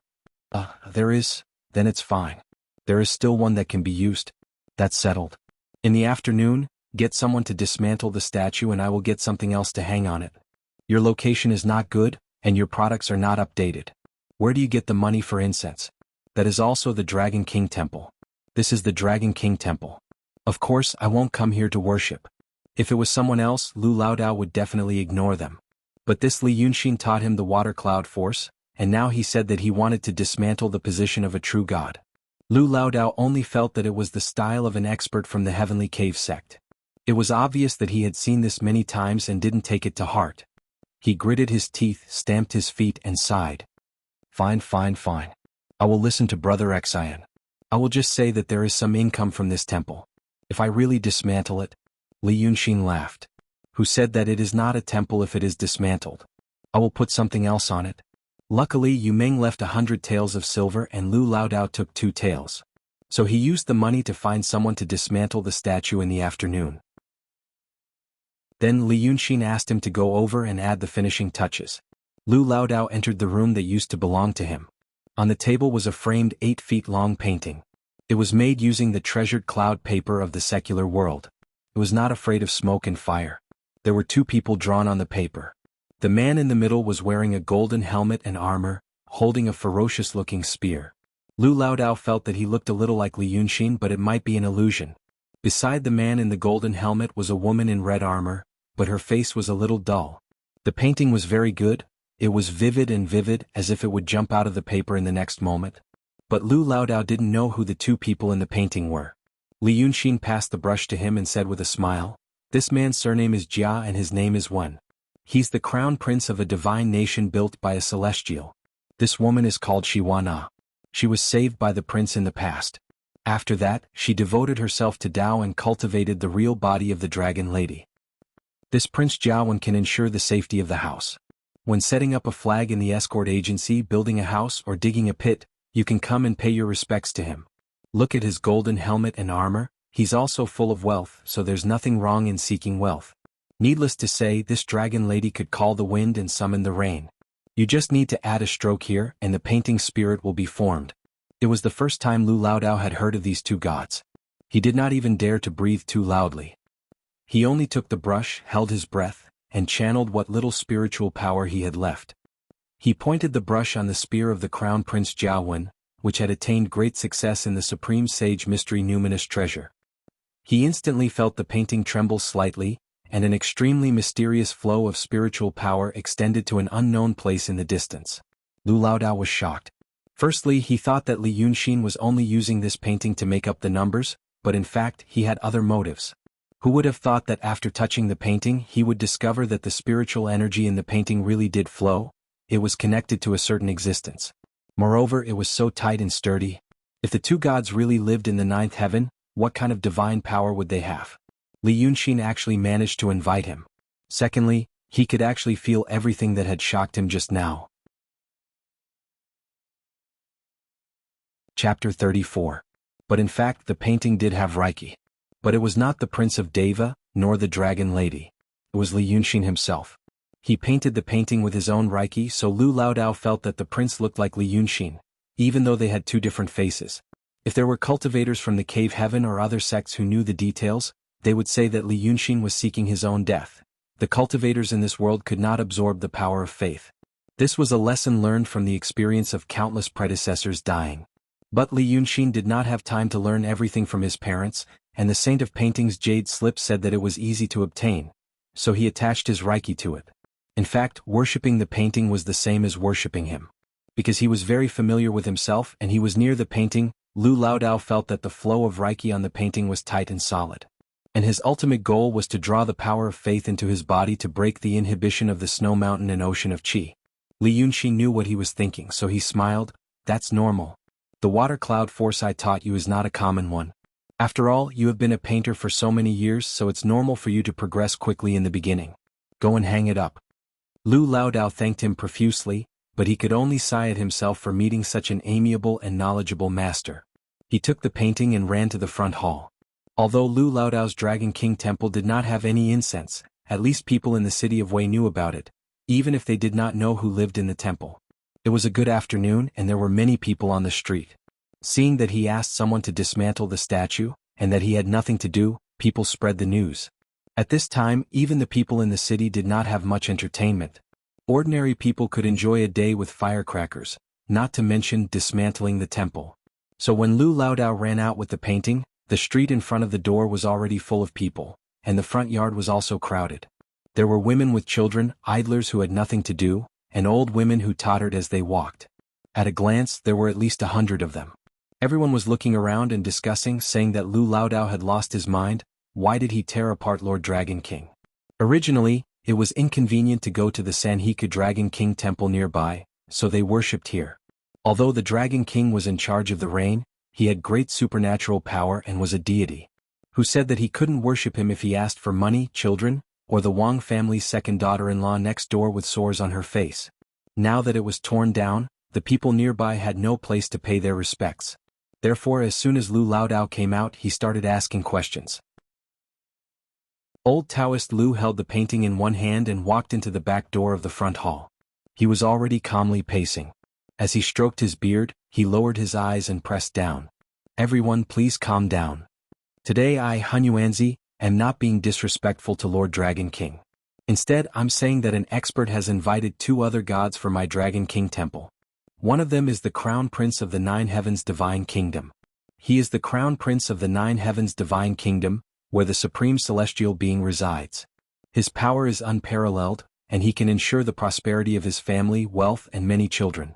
The second one is the Crown Prince of the 9 Heavens Dragon Lady, who serves the Crown Prince of the 9 Heavens. She is the elder sister of Lord Dragon King of the Dragon Palace of the Weak Sea. She can control the clouds and rain, and she can ensure the prosperity of the land. From today onwards, my Dragon King temple will worship these 2 gods. My neighbors are blessed. Seeing that there were so many people today, Lu Laodao knew that once this news spread, there would be more people coming to see it. Therefore he was happy and spoke more eloquently. However, these 2 true gods had never seen it before. Naturally they did not buy it. Therefore they hissed and said that Lu Laodao was crazy about money, so he made it up to make money. Old Taoist Lu did not panic and smiled again.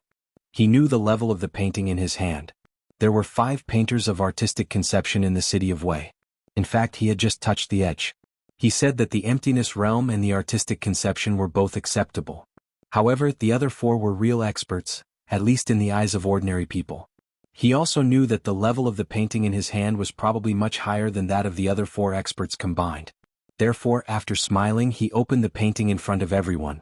A whooshing sound was heard, a breath that made one feel relaxed and at the same time odd, like the warm spring wind, instantly swept across the front hall of the Dragon King temple, and then made a circle in the courtyard. The noise stopped instantly. Everyone, young and old, stared with their eyes wide open. Those who were sick and didn't feel very refreshed now felt as light as a swallow again. This was because since they were going to worship the statues, they had to make people feel that they were worthy of worship. Therefore, when Li Yunxin was painting, he added the effect of cleansing the heart and warding off evil. He was also an expert in the transcendent state. Among the painters in the city of Wei, and even among the ordinary painters, he was almost invincible. Of course, it was easy for him to do this. After a moment of silence, a few people who were not mentally strong bent their knees and were about to worship. Lu Laodao was even more proud. He said solemnly, "Now that you have seen the portraits of these 2 heavenly masters, please don't neglect them. You need to know that everything works if you are sincere. If you are not sincere, even if the Jade Emperor descended to the mortal world, he would not care about you." As he spoke, he stepped on the ladder and hung the portrait behind the incense table. Then, without looking at the crowd, he clasped his hands behind his back and turned to the backyard. But as soon as he got out of the back door, he quickly hid and peeked through the crack of the door. He saw that the neighbors were scrambling to kneel in front of the portrait. The sound of copper coins falling into the merit box was endless.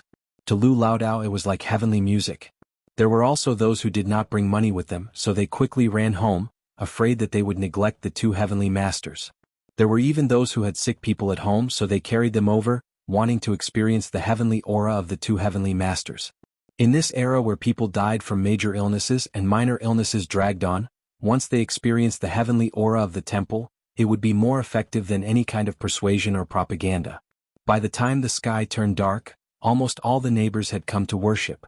Although the aristocrats did not think much of it, they only thought that it was a rumor spread by the ignorant commoners. But the things that ordinary people did not lack were time and energy. Looking at this scene, Lu Laodao felt as if he had seen a few decades ago, before the Sanhika Dragon King Temple. He grinned from ear to ear, so he happily went to find Li Yunxin to tell him the good news. But just as he walked to the door of Li Yunxin's main room before he stepped in, he heard a shout from inside, "Don't come in!" Lu Laodao quickly stopped. After a while he heard Li Yunxin say through gritted teeth, "I'm at a critical point in my cultivation, don't disturb me. You eat first." Lu Laodao did not know what was going on with this expert, so he obediently retreated. He wandered around the pool for a while, weighing the money bag at his waist. Seeing that the sky was already dark, he decided to go out from the back door. He went to the Munanju at the corner, cut 2 tails of sauced lamb, a plate of butter peanuts, a plate of salted pork and a pot of air dao too. After he left, the backyard became quiet. But gradually he could hear the sound of people coming to the front yard to offer incense. Li Yunxin sat in the room listening to the sound and gritted his teeth. He felt that he was in a very bad condition. Chapter 35. Although he felt that Lu Laodao was a not bad person, he would not really entrust his life to a person he had only known for a few days. Now he could not move. His comfortable cotton shirt was drenched in sweat, and even the bed he was sitting on was soaked in sweat.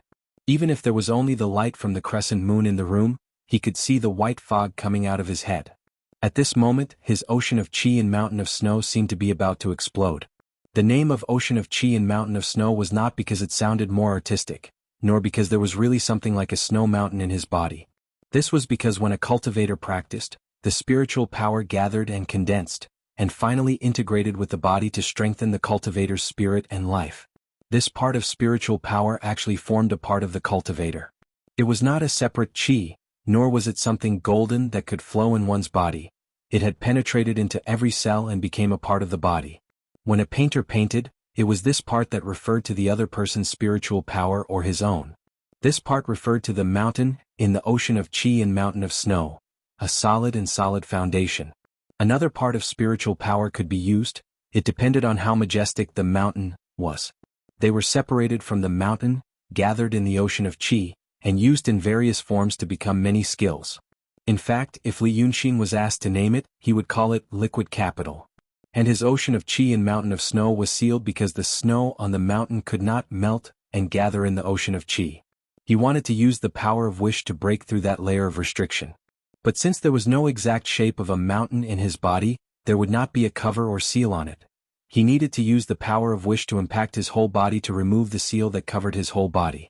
But right now, the power of faith and wish from more than 100 people had gathered on him through the spiritual energy channel of the greater Paragon Saint Profound Numinous Treasure Crown Prince Jiawen and Dragon Lady.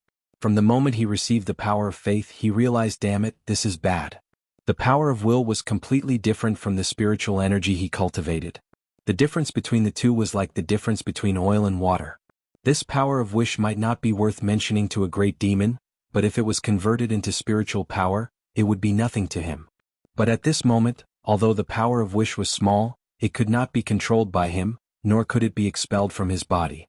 It was as if his body had been pierced by countless steel needles, and he couldn't move at all.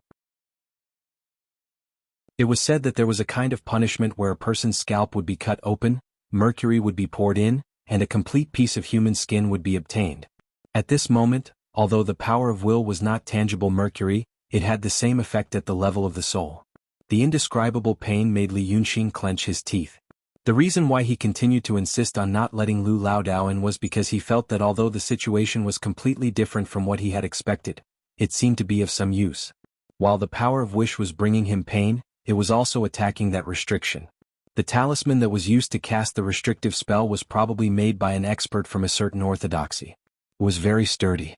But the power of will seemed to be effective. 2 different kinds of power attacked, and Li Yunxin could feel that the restriction was loosening bit by bit. But at this moment his pain was almost at his limit. He could only hope that the worshippers outside would quickly disperse, so that he could slowly think of a way to absorb the power of will, and then go to the translucent jade scroll, to check if there was any other way besides easy to obtain. And so he endured for another 2 hours. When he felt that all the water in his body was about to evaporate, there was finally no one in the temple. At this time there was no decent entertainment, and if there was anything fun, it was probably only the fun between husband and wife in bed. Because of this, the earlier people slept, the earlier he was relieved. The power of will did not increase, so he focused his mind and began to try to absorb it. At this time he still did not know that it was taboo for human cultivators to absorb power of will. He only felt that this power came easily. If being worshipped every day could make me stronger, then why not? This power of will was difficult to absorb, just like how oil is difficult to dissolve in water. But he tried again and again and found that since he could not fuse them, he might as well not fuse them. Letting the power of will become a part of the mountain was like mixing oil and water and then shaking it. Although it was still a ball of oil mixed with water, it still became a cup of liquid. After trying this, he felt that he had found the trick. With the power of will mixed in, some spiritual power could leak out. The power of will was like opening small holes one after another on the mountain. He spent an hour to do this and planned to carry it out to the end later. He had cultivated spiritual power for more than 10 years, and this power of will was not even a drop in the ocean for his mountain. He felt that he would need a lot more time to completely deal with the restriction. At this time Lu Laodao came in from the back door. The spring night was not very cold, and there was still the faint fragrance of flowers and trees. Laodao drank some wine and felt his body warm, and the taste of the wine still lingered in his mouth. Then he thought of the additional income from the temple, and his whole body felt comfortable, as if he was soaking in warm water. He closed the back door and while humming sparse shadows slanting across the clear water, faint fragrance floating in the moonlight at dusk, these 2 lines were written by an expert painter 1,000 years ago, he strolled back to his own room. When he reached the pond, he turned to look at the main room where Li Yunxin lived. He found that the room was still dark and quiet. Laodao weighed the beef wrapped in oil paper in his hand, and thought that it was a pity. The master probably went to bed early after practicing. What a pity for this beef. The cow belonged to a farmer's family outside the city, and was killed by a wild beast in the middle of the night. After taking a few bites, it seemed that it was not to his taste, so he stopped eating. The next day the family found the cow dead and reported it to the authorities. The authorities sent people to investigate and confirmed that it was killed by a wild beast, and ordered the family to deal with it themselves. The family did not want to eat it themselves, so they sold it to Munanju for money. Beef was a rare commodity. The beef in Laodao's hand cost 20 cents, 10 portions of mutton. He thought that it would spoil tomorrow, so he might as well take it back to his room and eat it slowly. Alas, it was a pity that he ate too much just now. If he had known this, he would have eaten the beef instead of the mutton. He thought about it in bits and pieces and then turned his head. After taking 2 steps, he suddenly stopped as if his head was about to explode. His scalp went numb and the effects of the wine faded in an instant. He slowly turned his head again and glanced at Li Yunxin's room. He looked at the thing that he seemed to have seen just now. This time he saw it clearly. A woman in white was lying outside Li Yunxin's window. She was lying with her head down, feet on the ground, lying on her stomach. As if she felt his gaze, the woman in white raised her head and looked at him. There were no facial features on her face. Lu Laodao's head buzzed again and he fainted. Chapter 36. After another hour, Li Yunxin finally digested the power of will and let out a long sigh. He slowly let go of his legs.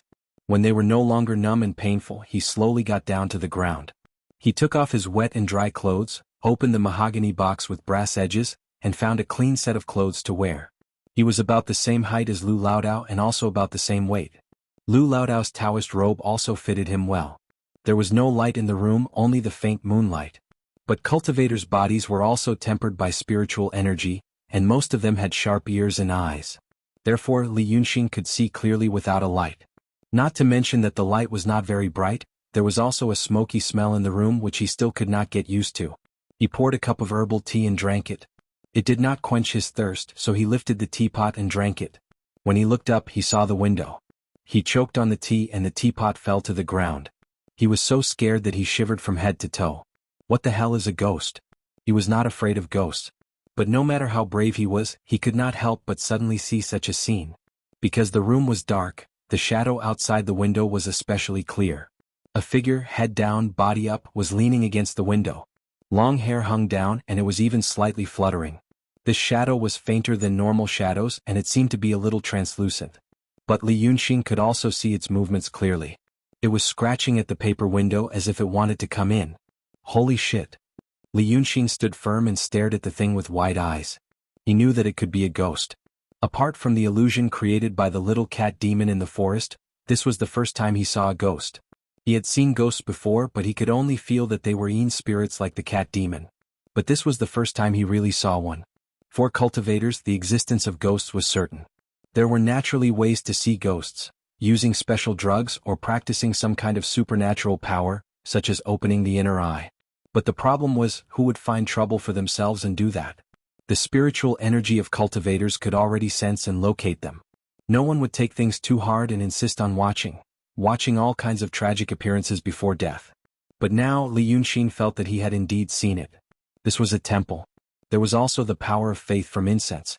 Let's not talk about why he suddenly saw a ghost. What kind of ghost would take things too hard and run into the temple? He was stunned for a long time but still walked to the door and opened it. He pushed the door open and looked to the side. The female ghost happened to turn around and look at him. His face was devoid of features. His body was dripping with blood. She straightened her neck in an extremely strange posture and scrutinized him carefully. Li Yunxin looked into the courtyard again and saw Lu Laodao lying on the ground.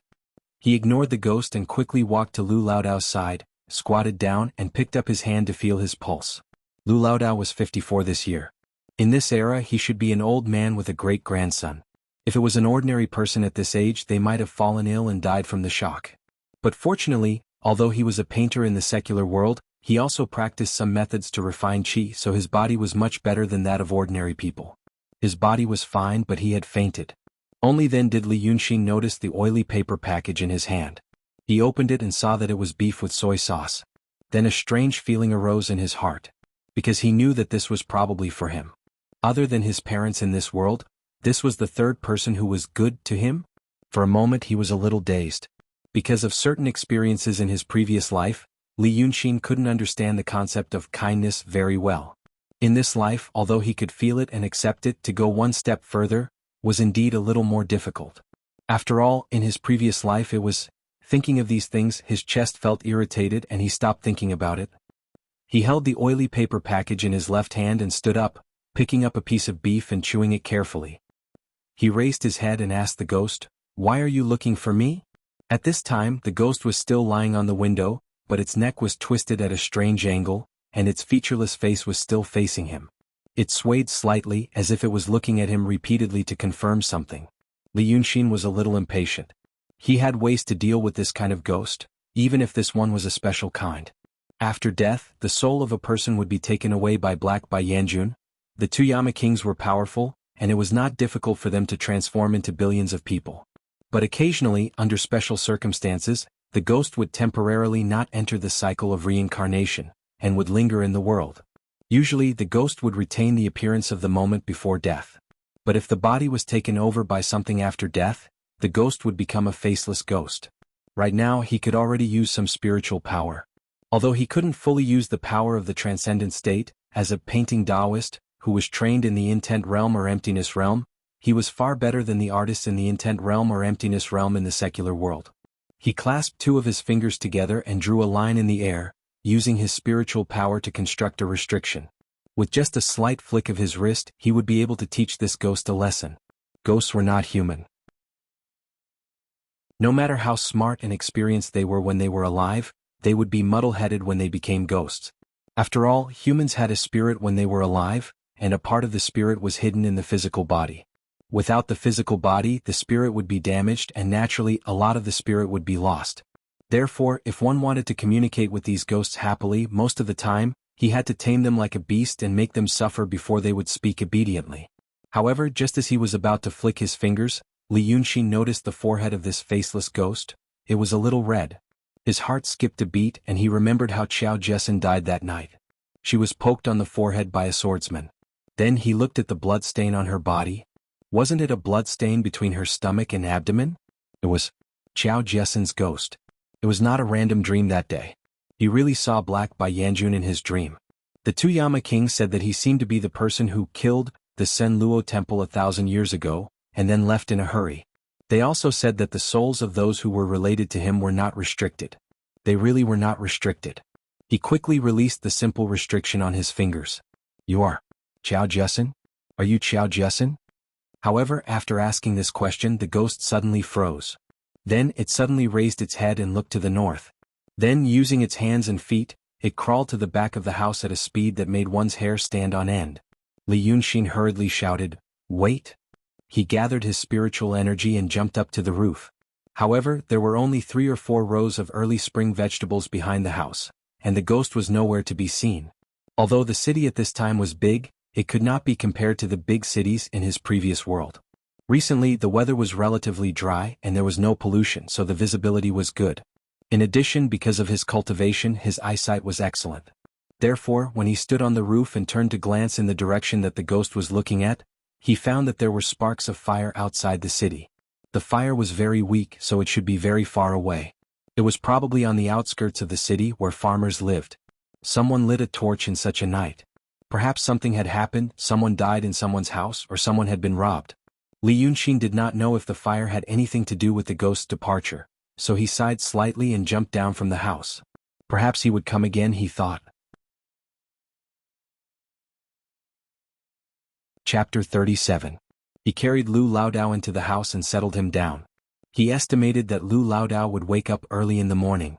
Then he sat beside him in a daze. As a former psychiatrist, he knew that his current condition was not normal. He was anxious. Things were progressing smoothly at the moment, but there were still 1 or more major crises waiting to be unleashed. The 9th young master might come looking for him.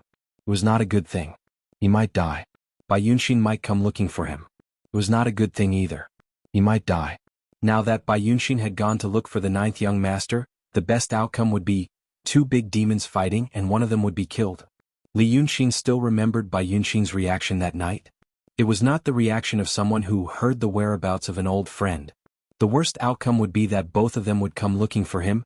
He could not imagine that scenario. In fact, other than that, the Jade Scroll of Enlightenment. He might not have seen it, but he knew that Dao Tong and Kenzo had all kinds of magical means. The 3 head disciples of the Kenzo sect had already caused him a lot of trouble, not to mention the grotto heavens above the sections. In the entire cultivation world, the 3 arrogant disciples of the sect leader were probably only equivalent to the grassroots civil servants in cities and towns.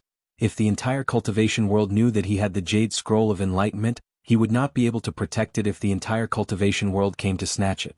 He might even lose his life. People in the secular world always liked to think of those cultivators with profound abilities as gods, but they did not know that the heart character of the divine will Dharma was the cultivation of the heart. However, it was not the heart of compassion rumored by the ignorant people in the secular world, but the supreme forgetfulness. The 5 states of cultivation were Xuanzhen and void transformation. When one reached the transcendent state, one had to focus on the cultivation of the heart and the cultivation of the emotions. If one wanted to go further, to the true state and the profound state, there were even more tribulations of inner demons waiting for them. If one wanted to go through those tribulations, one had to forget the emotions. 1 less emotion meant 1 less tribulations. When one abandoned all human emotions, it would be this supreme forgetfulness state, which was above the 5 states of Xuanzhen and void transformation. At that time, his divine soul and physical body would be tempered to an incomparably tyrannical level, and he would be able to ascend. But that was only in theory. This was because it had indeed been close to 3,000 years since anyone had ascended to heaven. Li Yunxin didn't know what kind of real experience it was to be in the state of supreme oblivion, although he could understand a little because of his special experience in his previous life. However, he knew for sure that the higher the cultivation of those people, the less merciful they would be. It was not that they were evil people. In fact, they had to abandon even the emotion of doing evil. They just become heartless. Like a machine, it calculates all the gains and losses and obtains the optimal solution. As for whether they would harm others in the process of obtaining the optimal solution, that was not something they cared about. Because sympathy is also an emotion. Sometimes, Li Yunxin would wonder what kind of state it was. When one reached that realm, he would have the ability to move mountains and fill oceans, but without the 7 emotions and 6 desires, what was the use of that? No matter what, once he was targeted by those people, he would probably be in a miserable state. Those people must have been looking for him. So that day when the thunderstorm came, not long after, someone came knocking on his door. That thunderstorm was also a mystery. And his own parents could actually carry this jade scroll and live in seclusion for more than 10 years without being discovered. Thinking about it, he also felt that this matter was unfathomable. But such unfathomable parents were killed by a thunderstorm overnight. Every time he thought about this, he felt a chill all over his body. What kind of existence had set its eyes on him? Was it still watching him now? But at least he knew that he still had a trump card. Without him, those people couldn't open this jade scroll. No matter how powerful they were, no matter how smart they were, no matter how knowledgeable they were, no matter how experienced they were, they still couldn't open it. Because that wasn't something that the people of this world could do. Li Yunxin sighed and rubbed his face hard. Outside the house, the sound of insects gradually rose, and the bamboo leaves rustled in the breeze. He picked up the packet of spiced beef again, eating it piece by piece as he walked out the door. He had to make some preparations. The demons and cultivators of this world were indeed powerful, but he had something that those people didn't understand. Inner demons were the scariest. On the same night, across the street, the Qiao family's Qiao Duanhong's bedroom was brightly lit. He wasn't dead, but he wasn't awake either. He lay on the bed in the main room like a broken puppet, his body exuding a thick smell of medicine. His wounds were covered with medicinal herbs and Jinshuang medicine, and then wrapped with bandages using an unprofessional method. His cheeks were sunken, his eyes closed. If it weren't for the occasional rise and fall of his chest, he would be no different from a corpse. An old servant stood by his bedside, his white hair disheveled as if he hadn't combed it for several days. The old man's face was covered in wrinkles, and one of his eyes was blind, a murky white. He was holding a towel in his hand. The place where it was held was still wet, but the rest of it was already dry. This meant that he had been sitting here for a long time, or perhaps, he had fallen asleep leaning against the side of the bed. It wasn't until 2 hours later, when the sound of the night watch could be heard from the back street, that the old man suddenly woke up and looked up at Qiao Duanhong. He still hadn't woken up. He reached out to touch the man's forehead. It was still very hot. The old man struggled to get up, washed the towel in the copper basin beside the bed, and changed it before walking to the door and pushing it open. The sound of the door opening woke up the two servants guarding outside the room. The old man sighed. You've slept for the whole night. Have you brewed the medicine? The two servants wiped their saliva and looked at each other. We're going now. Don't worry, Master Meng. Then the two of them hurried away, whispering as they walked and glancing at the west courtyard. There were sounds of people laughing in the west courtyard. There were men and women and the sounds of people talking in high and low voices. The wind of the spring night blew the smell of alcohol over. They were drinking in the courtyard at night. The old man stooped and looked in that direction with his remaining eye before closing the door again. He knew that the two servants wouldn't brew the medicine. There was no medicine to brew. He had used his own money to hire a doctor for the past 2 days for Dalong. But he didn't have much money to begin with, and it was all used up. Those two shameless women and Xiao Jiaming didn't care. Not only did they not care, but they also wanted to let Dalong fend for himself. There were more than 30 people in the Qiao family's courtyard, and they all counted on this escort agency to make a living. Now Dalong took people out on this trip and all of them died. Only he came back and it was unknown whether he was dead or alive. The old man thought, sometimes he even thought, Dalong might as well have died there. If they all died together, perhaps this family wouldn't be like this and Dalong wouldn't have to lie on the bed like this, listening to those two shameless women and that scoundrel having fun. Dalong's first wife, that Xiao Wenshi, was a good woman. Unfortunately she died early. She only left behind a daughter who had also gone crazy and was locked in the back. A daughter. She was still a daughter. This old man couldn't care about her for the time being. He just pitied Dalong. He watched Dalong grow up. At that time he was still an escort. In the 13th year of Guangyuan, when they encountered bandits on the road, he blocked a knife and a sword for the old escort leader. Chapter 38. One saber cut off one of his eyes and one sword cut off one of his legs. Then he was asked to stay in the escort agency by the old head. At that time he said in front of everyone, "Whatever I, Qiao Fengchun, eat, Meng Ao will eat. When I, Qiao Fengchun, am gone, Meng Ao will be your uncle." But how could he really do that? If he didn't do the escort work, he would stay in the Qiao family to manage things, watch the younger generation grow up and give them ideas. When Dalong could take care of things on his own, he spoke even less. After all, he was a cripple and it had been more than 20 years since that incident. Dalong still treated him like an uncle and he didn't dare to accept it. The servants and maids in the courtyard were all children. They only knew that he was an elder in the family, but they didn't respect him, a blind and crippled man. Until now. Almost all the men in the family died during this escort trip. The orphans, widows and women were left behind. On one hand they hoped that the two women would give them some money to survive, but on the other hand they resented Dalong. He had lived for a long time and he knew what those people said behind his back. Why is he the only one back? He brought so many people to die, why isn't he dead? The fickleness of human nature, and the fickleness of the world. The two escorts he was on good terms with took a look, and when they saw that Dalong wasn't going to make it, they left behind 10 ingots of silver and never came again. He could only use his own money to hire a doctor for Dalong. He held on to his last breath, waiting for the people from Qing'an to come. The Qiao family had a distant branch in Qing'an, and there were still some elders with high seniority in the family. He quietly sent someone to send a letter asking them to come. He couldn't let the family property fall into the hands of Qiao Jiaming, that bastard, and the two prostitutes. The old man thought for a while, then walked to the bedside and reached out to touch Qiao Duanhong's forehead. It was even hotter. His cheeks were a terrible gray color, his eyelids were trembling and his lips were cracked. He still had to use medicine. The old man thought for a while, then limped to the west courtyard. The closer he got, the clearer the voice became. She heard the beast say proudly, "When the prefectural magistrate sees that piece of jade, he said everything he could do, it has already been, why not send it to the prefectural magistrate?" "I was just joking, I can also keep it as a concubine," and the little whore's laughter. "That old cripple is guarding it? Let's see how many days they can hold out. Wait for death." The old man felt a tightness in his chest. He covered his mouth with his hand and coughed hoarsely. He felt that the web between his thumb and forefinger was warm and moist. Without even looking, he wiped it away forcefully. He knew it was blood.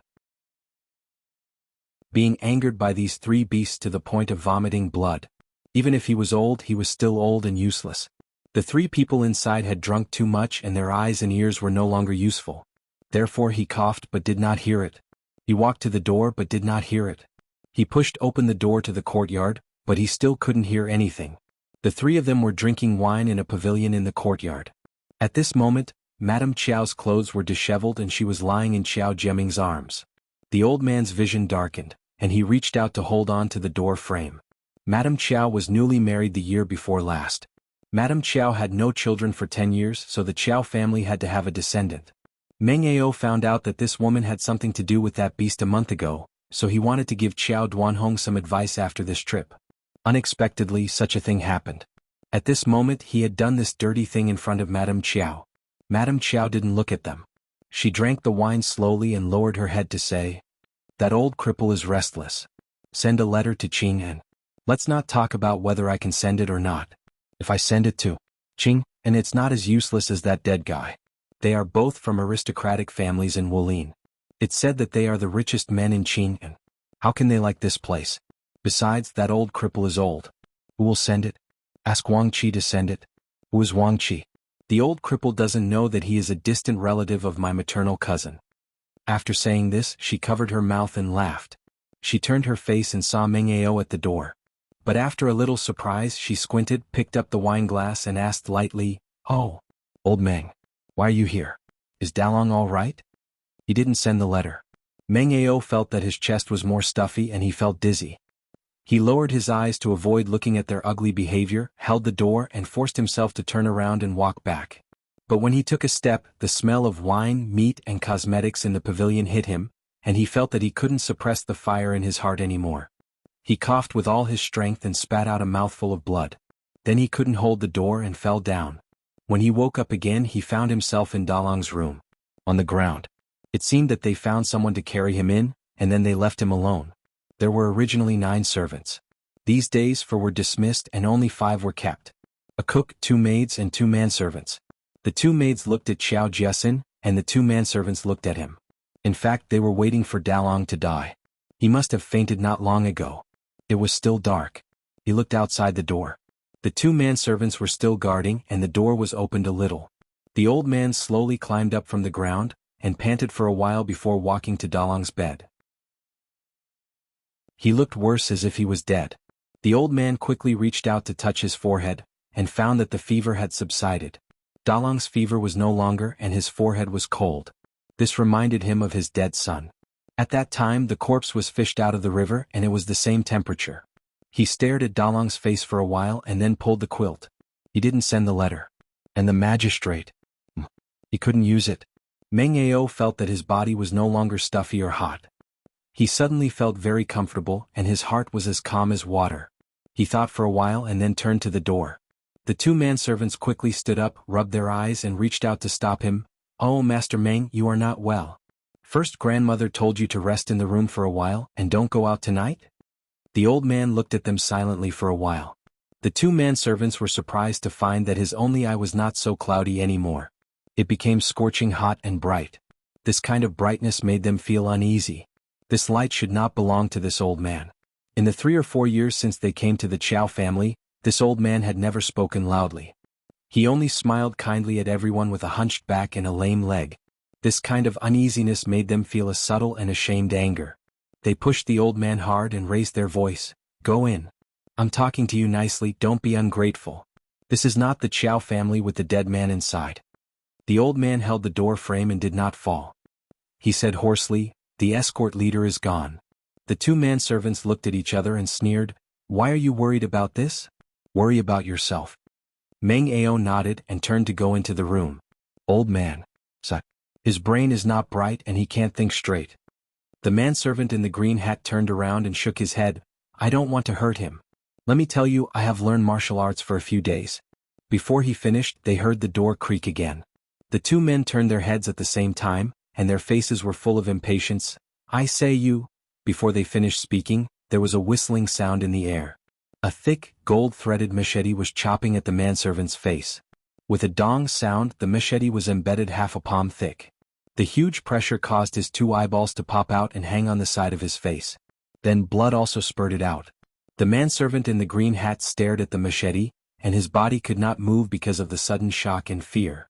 This machete was Qiao Duanhong's machete. It was hanging on the wall of his room. He moved his eyeballs with difficulty and saw the person holding the machete.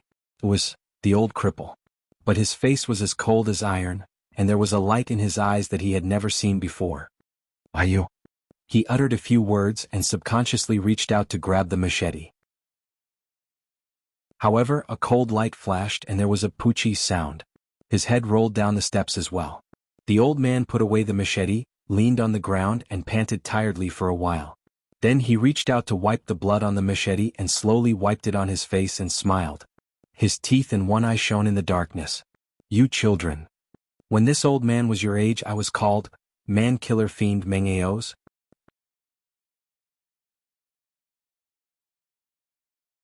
Chapter 39. The old man with white hair and beard, nicknamed Man-Killer Fiend when he was young, felt his chest heaving up and down like a bellows. After unleashing 2 powerful strikes, he felt his arms trembling, his heart beating so hard it felt like it was going to jump out of his chest. But his body was once again filled with boiling hot blood. He once again experienced that kind of self-indulgent, destructive pleasure. He remembered a long time ago when he beheaded someone in the rain. Hot blood splashed on his face just like right now. The blood made his skin tense up, the slightly sweet smell of blood alerted him. He also remembered how in the past few decades he watched Dalang grow up, marry a wife, have children, take charge of his own affairs. He was a cripple, a servant, but he felt like Dalang was his own son. But now he had nothing. He felt like he was being hollowed out. But the emptiness was quickly filled by something else. The viciousness and brutality that had been suppressed by certain emotions erupted like a hidden volcano. Man-Killer Fiend Meng Ao stood up straight and closed his eyes. A long and heavy breathing sound came from his chest. A minute later, he opened his eyes and grunted. The joints all over his body crackled, and the old man who straightened his back seemed to have grown a few feet taller in an instant. The 7-killing blade that he had pushed to its peak was burning away his life force. This tyrannical scripture that he obtained by chance when he was young, the one that made him famous, had now become a deadly poison, a burning flame. He slowly breathed out. The white mist pierced through the night sky like a dragon. 3 breaths later, the old man easily picked up the 13 kilograms thick blade and headed towards the west courtyard. After a few steps, he saw a maid walking towards him. The maid was originally looking at Xiao Jiesen. But Xiao Jessen didn't make a fuss at all. The two of them were both tired and hungry.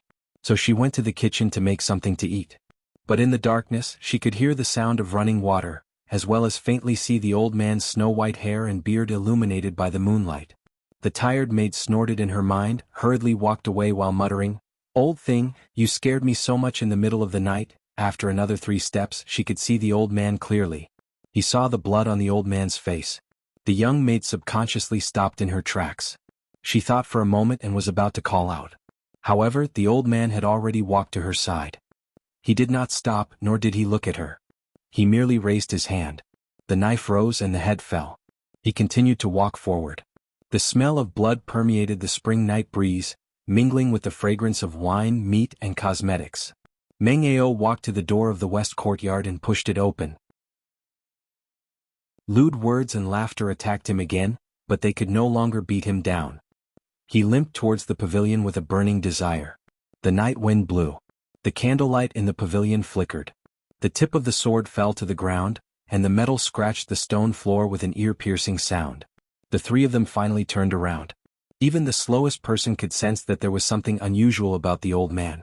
At this moment, Madame Qiao finally recalled what Xiao Duanhong had inadvertently mentioned. Lord Meng is getting older and older these past few years. He didn't have a good temper when he was young. It's called a man-killer fiend. Don't be fooled by Master Meng's current state. He came to the escort agency because he had nowhere else to go. You've never seen him fight, right? He's a good fighter. At the moment he was inexplicably frightened. He stared straight at the blood on his face, raised his finger to point at him and screamed in disbelief. Did you kill someone? Did you kill someone? Yes, I killed someone. The old man with white hair and beard said in such a strange tone and hoarse voice. He used to talk like this when he was young. You haven't killed enough. He took 2 steps forward. He walked very slowly, but not to deliberately create a sense of oppression or to play a game of cat and mouse. It was because the overbearing power of the 7-killing broadsword was about to overdraw his vitality. Dalong left just now. You 2 have to accompany him. He finally stepped on the steps and saw the 3 people's frightened faces. Xiao Jiaming blinked his drunken eyes for a long time, and then realized that the old man with a big knife was only 3 steps away from him. He trembled with fear, pushed Madame Qiao away as if he had been electrocuted, and wanted to escape in a panic. You can go. The old man shouted in a low voice and waved the knife. The blade cut through the air, and the iron rings on the back of the knife clattered. The blade first cut the white gauze curtain between the 2 people, and then passed through Madame Qiao's arm, making a long cut. Then, the knife suddenly slowed down. It was as if a dragon had suddenly lost its ability to fly, and it fell heavily onto the stone table. The sound of broken cups and bowls mixed with the sound of the 3 people running away in panic. Madame Qiao screamed loudly and Xiao Jiaming screamed even louder. But after the 3 people howled for a while, they suddenly realized, the old man was silent. And then they heard the sound of the heavy knife falling to the ground. When they looked back in shock, they found that the old man had fallen to the ground. His forehead first hit the edge of the table, then hit the stone bench and then fell to the ground. The blood that spurted from his mouth and overflowed from his forehead dyed his beard and hair red. He looked like he was dead. Xiao Jiaming froze for a while, then he pushed away Madame Qiao, who was crying and shouting that she was going to die. He kicked Meng Ao with his toes. Seeing that he didn't respond and didn't seem to be cheating, he walked over and bent down to check his breath. Then he withdrew his hand and gritted his teeth. This old killer. He's still alive. He's rebelling. Kill him. As he said, he picked up the knife on the ground with the help of the wine. But after all, he was hollowed out by wine and women and he drank too much. Besides, the knife was heavy. He tried to pick it up but he couldn't. Then he heard Madame Qiao holding the mahogany pillar of the pavilion and said in a trembling voice, "Forget it. Let him live first. Tie him up and send him to the prefectural magistrate. Dalong is dead. Meng Ao is dead.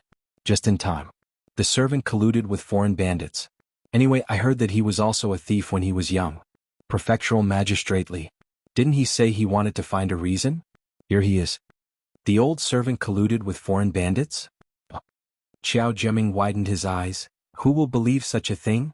It's because it's hard to believe that it's true. Stupid. Madame Qiao looked at Xiao Jiaming with a gloomy face and then looked at Madame Qiao who was crying. Besides this old thing, who is he close to? Have you forgotten? Xiao Jiaming blinked. Alas, Madame Chow sighed, that Lu Laodao. Didn't the two of them often drink together? Don't you want the Dragon King temple in the back street? Didn't Prefectural Magistrate Li say the day before yesterday that there was no reason to kill him? Then I got it. At this time, Xiao Jiaming clapped his hands and completely forgot the fright just now. Under the influence of alcohol, he became complacent again. After being complacent for a while, he gritted his teeth and said, well. I'm thinking about it. Humph, I didn't want to embarrass the old man. But that boy. Well, what's his name again? Whatever his name is. I haven't even laid a finger on Jessen yet, but he even hit me that day. I can tell from his greasy hair and powdered face that he is not a good guy. Lu Laodao's apprentice? Hey, I know those dirty things. What Taoist boy? Isn't he just for fun? Those who talk about cultivation, humph, which one of them doesn't have a few soft and tender little rabbits? What's his name? His name is… Oh. Madame Chow frowned slightly. It seemed that she didn't like to hear him say these words. You can't say this kind of thing when you go to the court in the future. Keep your mouth shut. This time, Prefectural Magistrate Li is short of money, so he likes the Dragon King temple. In normal times, as a prefectural magistrate, he earns thousands of taels of silver a year. How can he make trouble for a house? What you should say is not the boy. What you should say is that all the people in our Chow family's escort agency are dead, but he, Lao Dao, and a boy are unharmed. Then when they come back, the servant who is on good terms with Lao Dao first killed the head of the family and wanted to kill the madam. After the prefectural magistrate interrogated them carefully, he learned that it was Lu Laodao and Meng Ao who colluded with foreign bandits because of the money. Remember it well. Don't be clueless again when the time comes. Xiao Jiaming waved his hand impatiently. Hey, women always think too much. Lu Laodao and that boy are just ordinary people. If the prefectural magistrate wants to handle the case, he just needs to find an excuse to arrest them and beat them 50 times. Even a man made of iron will confess. Why do you talk so much? So many things happened in the house across the street, but Li Yunxin didn't know it until 7 days later. When Lu Laodao woke up the next day, he said in a daze that he saw a ghost last night, but he was afraid that he was drunk and had a hallucination. Li Yunxin simply told him that it was true. When he went out, he only saw that Lu Laodao turned a few times in the same place and then passed out. In this way, it was better than explaining more things to him. Then there was the painful process of trying to break through the inhibition every day. On the second day there were a little more people coming to worship, but on the third day there were gradually fewer people. After all, it was an inconspicuous temple. Even if the neighbors knew about it and came, the news wouldn't spread very fast. It would probably take some time before the news of the true spirit of the Dragon King temple appeared, would gradually spread to more people. After all, it was not the era of information explosion like before. Since they were all in the city of Wei, it was not strange that someone somewhere in the city would only know about what happened today after a year. But this was also a good thing for Li Yunxin. The incense in the temple gradually became stronger, and it could be a long stream. Then he could slowly adapt and get used to it so that he wouldn't feel like he was about to explode. He learned to use the little bit of wacken that he could already mobilize to wrap the incense and the power of wish and collect it into his snow mountain. He used the power of wish to drill holes one after another on the snow mountain, and felt that the wacken he could use was increasing day by day. 3 days later, he could already endure the pain and walk around with a normal expression. But his steps would be slower and his face would be paler. Some pilgrims occasionally saw Li Yunxin. They were surprised that Lao Dao had a little disciple, and they were also surprised at his handsomeness. Some women secretly said that Lu Laodao had no children, and this little Taoist would probably inherit his mantle. He looked good and he had a house and the temple had income, so he was a good match. But this little Taoist didn't look good, and they didn't know if he would have many diseases in the future. Li Yunxin looked older than his actual age. So 2 days later a matchmaker really came to ask him. Of course he laughed and refused. This was because he had been in public a lot recently. When he stayed in the mountain village he only saw the villagers. Now that he came to the city of Wei, the Shanghai of this world, of course he wanted to see how the people here lived. He was a psychiatrist in his previous life and he loved to see people, and it was still the same now. So during the day he played the role of Lu Laodao, as disciple, sweeping the courtyard and arranging the incense and candles. He exchanged a few words with some familiar faces and nodded his head. Then he moved a stool and sat in a corner of the front yard, watching the pilgrims come and go in a daze. Others thought he was in a daze, but he was actually attacking his own inhibition and thinking how to deal with the 9th young master by Yunxin and the possible dangers. Looking at people at this time would always give him some good ideas. People were really interesting creatures. But he didn't expect that before these big dangers came, another trouble came to him. The Qiao family. On the morning of the 7th day after he saw Qiao Jiasen's faceless ghost, there weren't as many people as there were a few days ago. Every morning Miss Yin, who sold tofu on the street, would come to burn incense and make a wish. Miss Yin was the name Li Yunxin used to call her. The girl would glance at Li Yunxin with a smile and shyness. "Oh, call me Yin Shuerhua." In fact, Miss Yin was not bad. Probably because of the word snow in her name, she was extremely white. He could see the light blue blood vessels under her neck, and her thick eyelashes cast shadows on her snow-white cheeks in the sunlight, like two butterfly wings. She had a slender and petite figure. Li Yunxin couldn't see her legs through the cloth skirt, but just by looking at her figure she would probably be the kind of little stunner who would be chased and pampered by people in his era. Fair and beautiful, she could be considered rich on this street. The last time she burned incense, it was equivalent to 200 yuan in RMB in his era. He thought about it, a girl who threw out 200 yuan every morning, 6,000 yuan in a month without even blinking her eyes. What kind of fair and rich beauty was she? But such a girl in novels and legends was just a tofu beauty, the most inconspicuous ordinary character in the story. Every time he thought about it he felt more and more interested. Looking at things with one's own eyes and looking at things with other people's eyes were indeed different. On this morning Miss Yin came to burn incense as usual, and as usual walked to Li Yunxin's side and said, "Good morning, little Taoist." Lu Laodao frowned and walked in from the front door. When he raised his head and saw Li Yunxin, his face turned bitter. Then he walked to Li Yunxin like a child begging for candy but afraid of being rejected by an adult. "Brother Xen, something happened."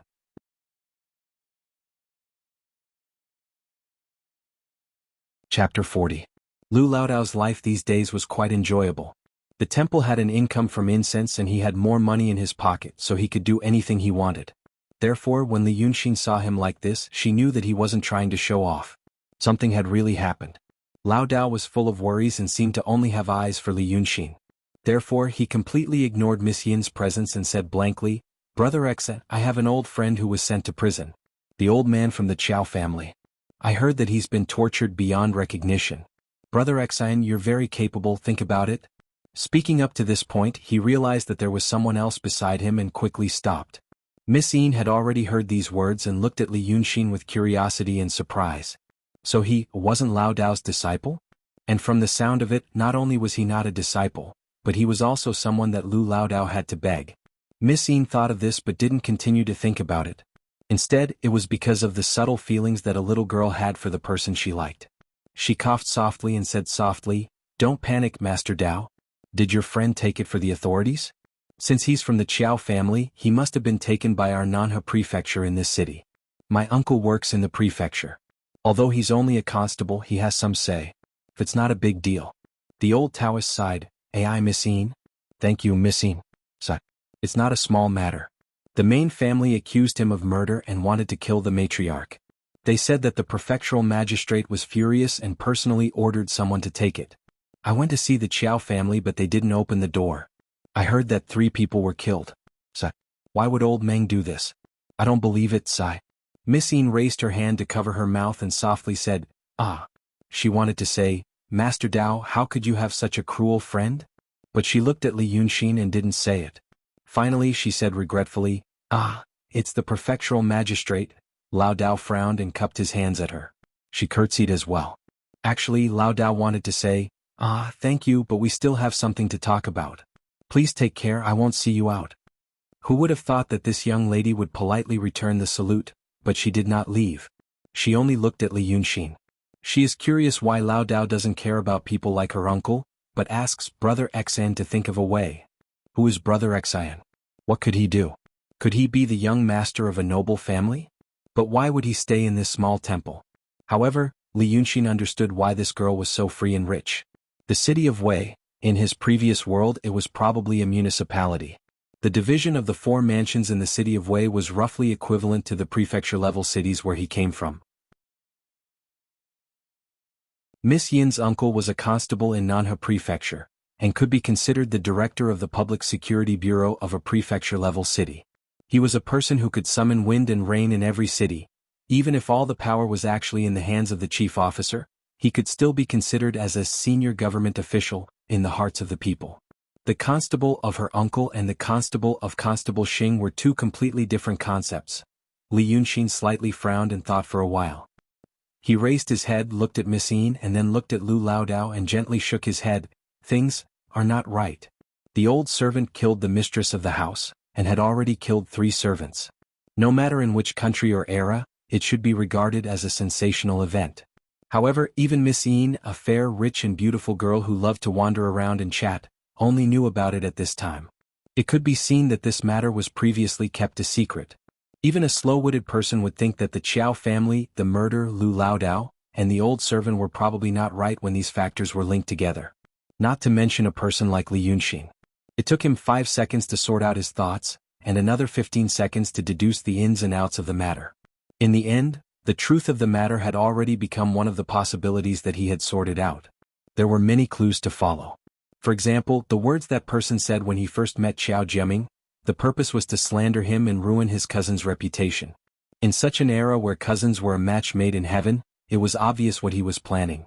Later, when he spoke to the 2 Madams Qiao, he saw the interesting subtle expressions on Madame Qiao Jr.'s face. He did not expect that there would be such a dirty matter in the Qiao family's not very big house. But those things were done by others, and he was not a hot-blooded chivalrous person with a strong sense of justice. It was fine if he knew some of it and he did not want to delve into it. But he did not expect that now, after asking a few more questions, he was even more certain of his deduction. The news had only been released today. No wonder Lu Laodao did not hide it from Miss Yin, because she would also know very soon. She actually did not hear about such a rare matter from her uncle. It could be seen that the secrecy was done very well. There was something fishy going on. It seemed that he was the one who had the idea. Lunatic. Just go and plot for your family's wealth and fight among yourselves. Why must you court death? Sighing softly in his heart, he turned to Miss Yin and said, Miss, let me show you something. The topic changed so quickly that the girl and Lao Dao were slightly stunned. But Li Yunxin had already taken her hand and drew a few lines on her palm. He said to her with a smile, feel it carefully. What did I draw? Then he let go. Lao Dao and the girl were even more stunned. Miss Yin opened her mouth slightly and uttered an ah for a long time before realizing that it would be embarrassing. She quickly lowered her head. What's wrong with him? Why did he suddenly take my hand? What did he write? Oh my God, did he do something to me? What he wrote on my hand was, What was written on my hand was, What hand? Oh. What happened just now? Miss Yin slowly raised her head and saw Lu Laodao. She covered her mouth as if she was startled. Master Dao, when did you come back? Brother Xan, I'm leaving. After saying this, she hurriedly ran out of the temple. She didn't even know why she was so flustered. It was as if something extraordinary had happened just now. Lu Laodao blinked for a long time. This? Mind-losing talisman. Li Yunxin clapped his hands. Daodong's talisman technique is just a small trick. It's useless against people like you. It's only useful against ordinary people. You can't use it too much. Close the door. I'm not receiving any guests today. Tell me in detail what's going on. Upon hearing this, Lao Dao hurriedly went to close the temple door. He thought it was about his old friend, but he didn't expect that Li Yunxin would be so concerned about it. He thought that this master from an unknown place just wanted to stay in his small temple to experience the joys and sorrows of life and avoid some troubles. He didn't like to get involved in worldly affairs. But he didn't expect that he would actually want to help. Therefore, his heart was soon filled with gratitude and he felt at ease. However, when night came, the peace in Lu Laodao's heart disappeared without a trace.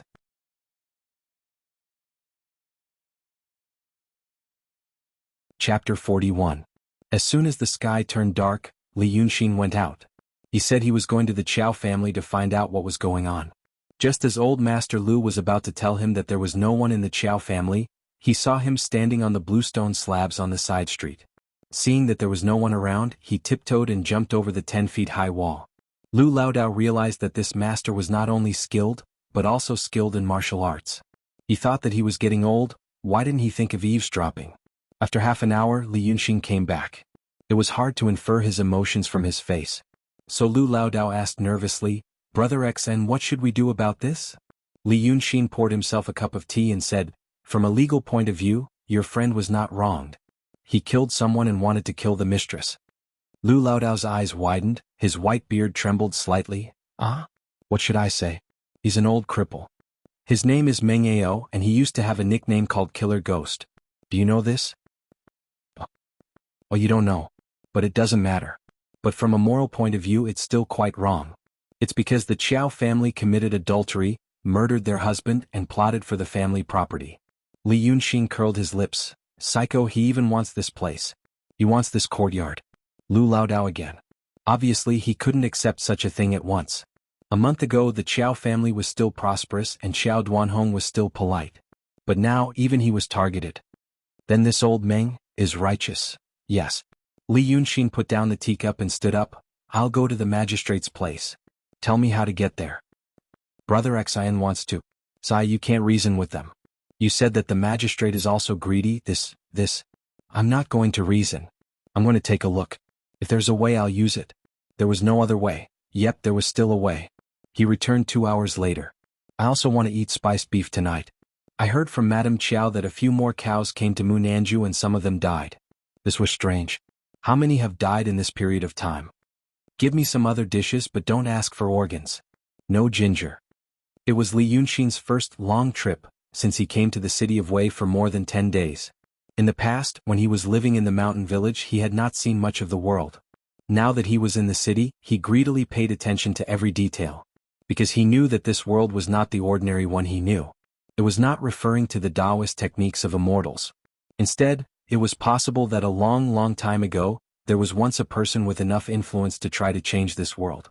Perhaps he would fail, but it would definitely leave an unerasable mark. He wanted to find this imprint. Along the way he really saw scenes like those in movies and TV dramas, men and women strolling outside, and there was a night market. The fragrance from the snack stalls in the night market even made him hungry. It was hard to imagine that there would be such a scene in such a society, instead of the streets being dominated by men and young ladies who were waiting for their wives.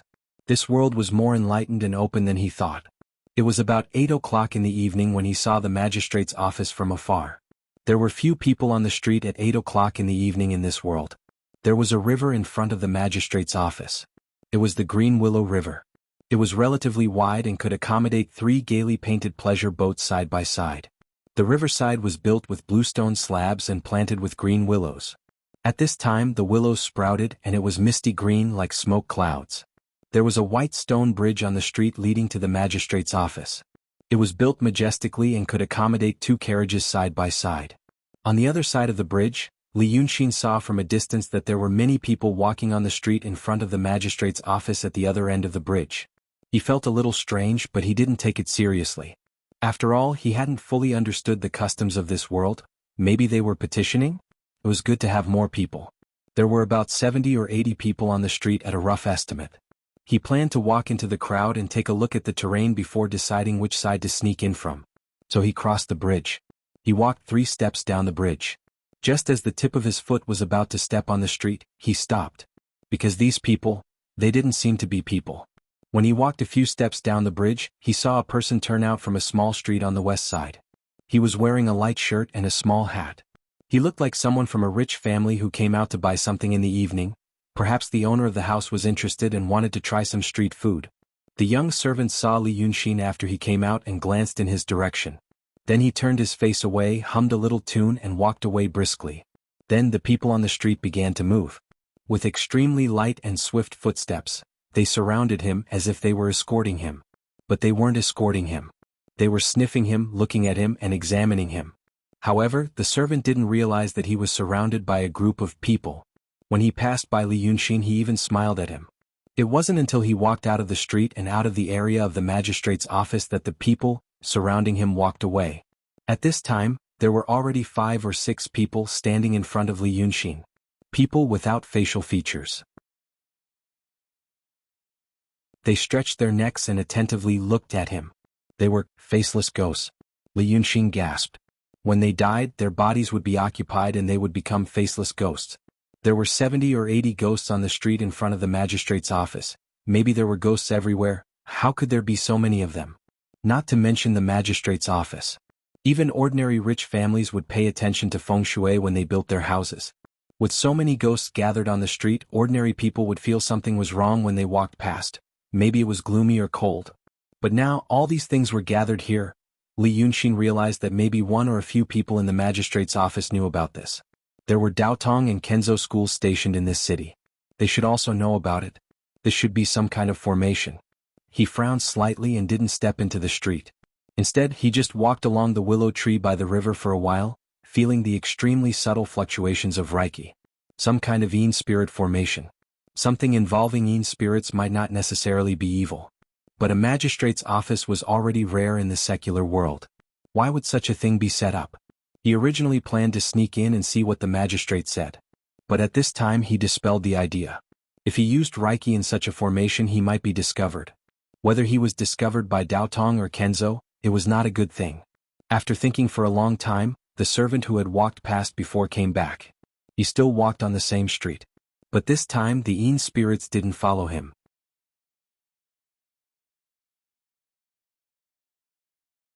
Chapter 42. Seeing this scene, Li Yunxin's heart skipped a beat. When he passed by him, he greeted, "Oh, so fast." The servant had already seen Li Yunxin's clothes. In order to keep a low profile today, he only wore a green Taoist robe with a wooden hairpin in his hair. But his appearance saved everything. He still looked noble and out of this world, like a young master in disguise. The young manservant was obviously happy to have such a beautiful person greet him. So he stopped and looked down at the food box in his hand. He thought it would be okay to say a few words, so he smiled. "Yes. Young master, you look unfamiliar. Did you just come to the city of Wei?" "Sort of. The weather here is a bit strange." Li Yunxin tightened his collar. "I didn't feel it before crossing the bridge. But after crossing the bridge and entering this street, I felt the temperature drop." When he said this, the servant was standing in front of the faceless ghosts who were staring at him. One of them was almost as heavy as him. The servant frowned. You are right. I was just saying there was something evil about this street today. When I came out of the mansion and entered this street, I felt cold. Now, my God, isn't it the spring chill? The cold wind is blowing into my neck." "Ah, you are from the mansion." "From the magistrate's mansion?" Li Yunxin's eyes brightened and asked with interest. "Hey, I am a third-class servant." The servant smiled reservedly and then seemed to realize that this young master probably didn't know what third-class servant meant. So he explained, "It is quite comfortable. There is silver every new year. After a year of frugality, I can have 20 taels of silver. After a few years of saving, I can buy a few acres of land in my hometown, then, well." Speaking of this, he felt that this young master was probably not interested in these things, so he stopped talking. Unexpectedly, Li Yunxin stood up straight and leaned forward slightly as if he was very interested. "This is really good. Little brother, you found yourself a good master. In my hometown it is not so good." He was good-looking. When he pretended to be kind, it made people feel like they were bathing in the spring breeze. Coupled with his previous professional experience, he was a master at conversing with people. In the end, the young man slapped the back of his head. The snacks in the food box had all gone cold. He quickly excused himself to Li Yunxin and trotted into the alley. Li Yunxin took another look at the house in the darkness and walked back with his hands behind his back. With the Yin spirit formation, he didn't want to attract anyone's attention. Thus, he could only obtain information through a few words. After a round of questioning, coupled with his own deductions and analysis, he had a rough idea of what was going on. His initial conjecture was correct. The Qiao family and Governor Li wanted Lao Dao's courtyard. Whether it was the Qiao family or the governor, they had no prejudice against Lu Laodao and himself. They just wanted money. Li Yunxin had long understood the thoughts of the three Qiao family members.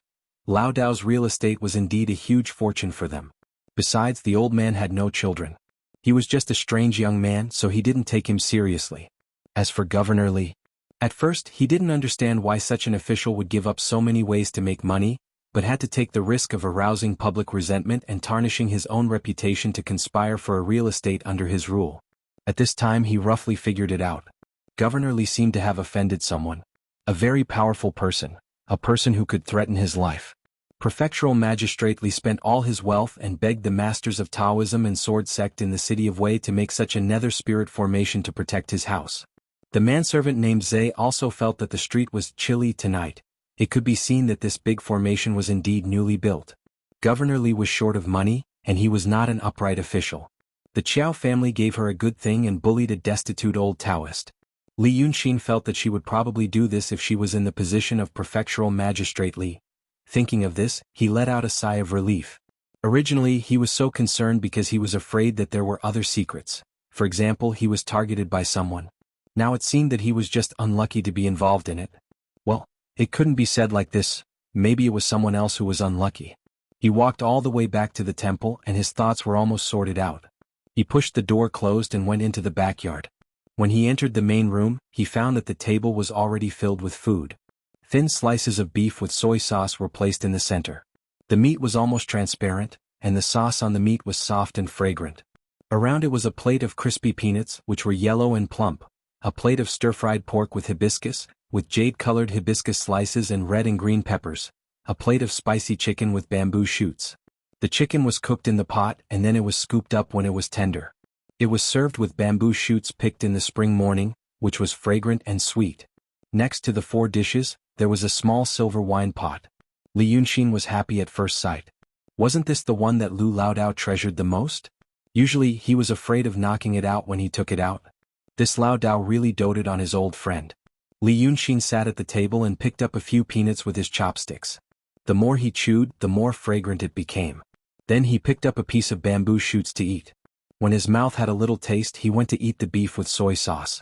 After a few mouthfuls, he poured a glass of wine and sent it into his mouth. The wine was not strong, and it was long and refreshing when it entered his throat. When it reached his stomach, it was warm and harmonious. It really dispelled the tiredness of the day. He drank another glass of wine before he saw Lu Laodao coming in from outside the door. He observed his expression, wanting to say something but hesitating. Li Yunxin found it funny. Lu Laodao was an old man, but in front of a kid, like him, he behaved like a kid. He raised his chin and asked, "Have you eaten?" Laodao sat next to the table and stared at him. He asked eagerly, "Brother X, and how is it?" Li Yunxin told him about this matter in detail. But Laodao was obviously more concerned about something else. "My old friend? If Governor Li is determined to do this, no one can save him." Li Yunxin put down his chopsticks and looked at Laodao seriously. "No one can persuade him. Because this matter will be related to his family's life. What else is more important than this? So, if you want to save your old friend, you have to take drastic measures. Solve the problem of Governor Li?" Laodao thought for a while and blinked his eyes. "Brother Xen means, to help him get through this disaster? Protect him? How can we do that? Even a governor can't do anything. Li Yunxin looked at him strangely. "Your idea is so strange. Why do you want to help him?" He picked up a peanut and threw it into his mouth, then smiled. "He wants to kill me and I want to help him. I am so despicable. That Governor Li, won't it be over if we kill him?"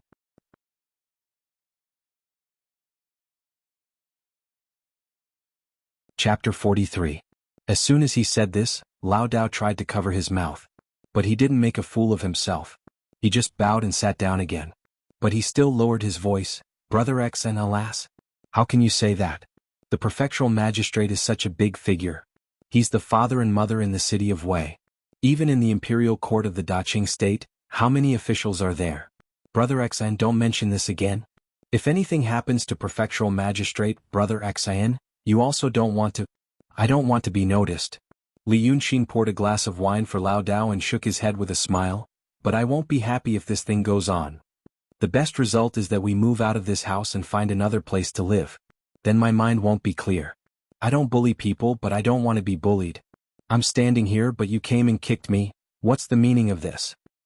The worst result is that the house will be confiscated and we'll have to eat in jail. At that time, it's hard for me not to expose my identity. I only slept on a straw bed in Qinghe for a few days. Let me tell you, I choose my bed well and I'm angry when I get up. Once I don't sleep well, I want to mess with people. So, you see, we can only kill him.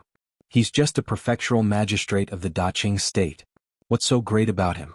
Who would think that I, a little Taoist boy, could kill him? Or you, an old man, could do it? There's a big nether formation set by the masters of Daotong and Kenzo outside his house. He has enemies and they're very powerful.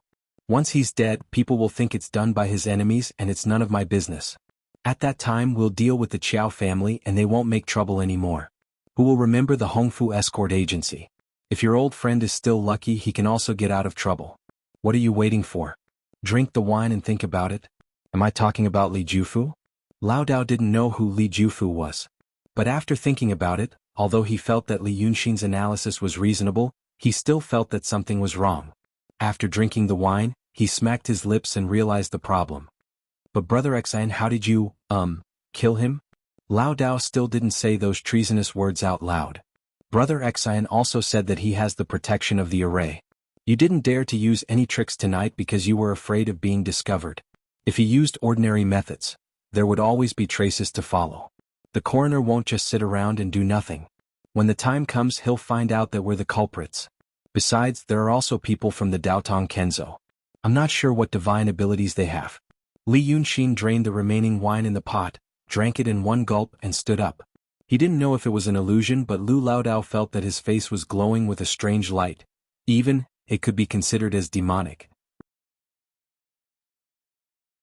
I don't know what divine abilities those people have. Li Yunxin seemed to have thought of something and seemed to be on the verge of laughing. His eyes seemed to be filled with some kind of emotion full of malice, pleasure, but mixed with the impulse to destroy. But they also don't know what divine abilities I have. Let me tell you. My divine ability is called heart-piercing. Lu Laodao didn't really understand what he was talking about. But he understood one thing. He used to think that he had more or less understood this young master's temperament and hobbies. But now he knew, perhaps what he knew was not even the slightest bit. This young man was not as gentle and easygoing as he looked. Perhaps in his bones, Lu Laodao trembled slightly and forced himself not to look at Li Yunxin at this time. Perhaps there was some kind of terrifying demon hidden in his bones. When the sound of the clapper reached his ears, the night wind blew. Li Yunxin put down his pen and looked at a piece of paper on the table by the moonlight. On it was some information he had sorted out about Governor Li. Lu Laodao didn't know how he could kill Governor Li under the protection of the masters of Daotong and Kenzo without leaving a trace. But to him, this matter had opened up some dusty memories of his previous life. Killing people, killing people. Li Yunxin laughed in the dark. He used to like to do this the most. His servant Azay knew that Governor Li was 46 this year. He was slightly fat, suspected to have high blood pressure and fatty liver. He had been an official for generations, and his ancestors were second-rank officials. But counting the 4 generations from his father, almost all of them didn't have a good ending. 3 ancestors died of shock, and his father lived for a long time and died of palpitations and asthma. Heart disease. It was probably a family inheritance. Azay said that Governor Li had the style of his father in both appearance and behavior. Then it could be ruled out, the possibility that his surname was Wang. Recently he suddenly didn't like to eat fish. To eat chicken he had to skin it. A few days ago the Sanhika Dragon King Temple needed to be repaired. He first reprimanded the people and then allocated the money. The amount was a little more than the request. There was one more thing. 5 or 6 days ago there was a rainstorm. That night lightning flashed and thunder roared. The main hall of the government office collapsed. Then, according to Azay, the adults don't like to eat the snacks on weekdays. Today their appetite is a little better, so they asked me to buy some sour soup. Li Yunxin stared at the paper for a while, got up and took the sword Bai Yunxin gave him from the west wall. The sword body glowed softly in the moonlight, and he held it and waved it a few times. I hate this feeling the most, he whispered. In the next 2 or 3 days, fewer people came to the temple. Li Yunxin walked back and forth in the front yard as usual, but he wasn't just concentrating on attacking his seal. First, the pain brought to him by such a small amount of wish power wasn't enough for him to concentrate on dealing with it. Second, he was trying to find out some things. But people seemed to start to stay away from him and Lu Laodao. He had good ears and eyes. Occasionally, when passers-by saw them and avoided them with a strange look, he heard, "Bandits. It is said that they are going to arrest him soon." This kind of thing really surprised him. In his impression, the government in this feudal society should be extremely vicious. If they said to arrest someone, they would tie him up with chains and send him to prison. But he actually heard in the gossip of passers-by that the old servant hasn't confessed yet, the evidence isn't conclusive. He was dumbfounded at that time. The evidence isn't conclusive? In this kind of era, the evidence is conclusive? But when he thought about what happened in Qinghe County, it seemed a little strange. In such a remote county far away from the emperor, Constable Xing, as the local tyrant, actually made a big fuss and tricked him into escaping from prison. That's why he wanted to kill him. He was also paying attention to something. The evidence is conclusive, right?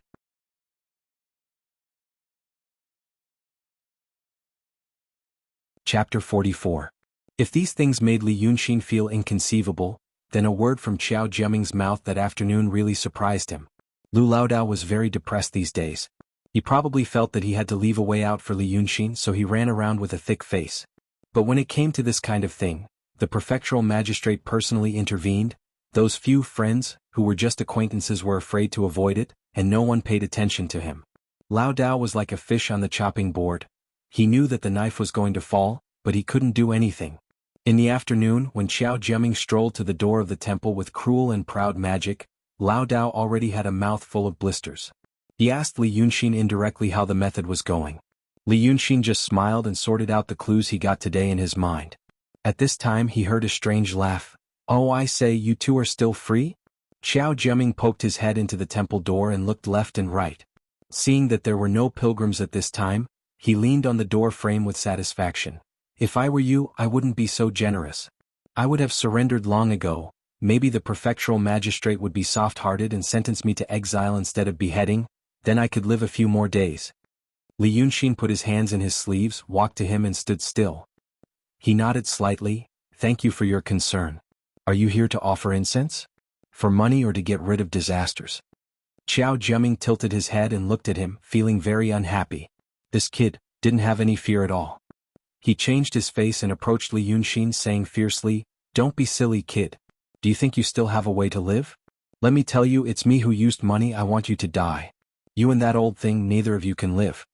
Li Yunxin tilted her face slightly to avoid his saliva. Without the slightest sincerity she said, "Oh, that's right. I'm so scared. But look at you, you're so easily agitated. How did you manage to survive until now? I heard that in the past few years, you swindled people on the streets and caused a lot of illnesses. Why didn't anyone find you to settle the score?"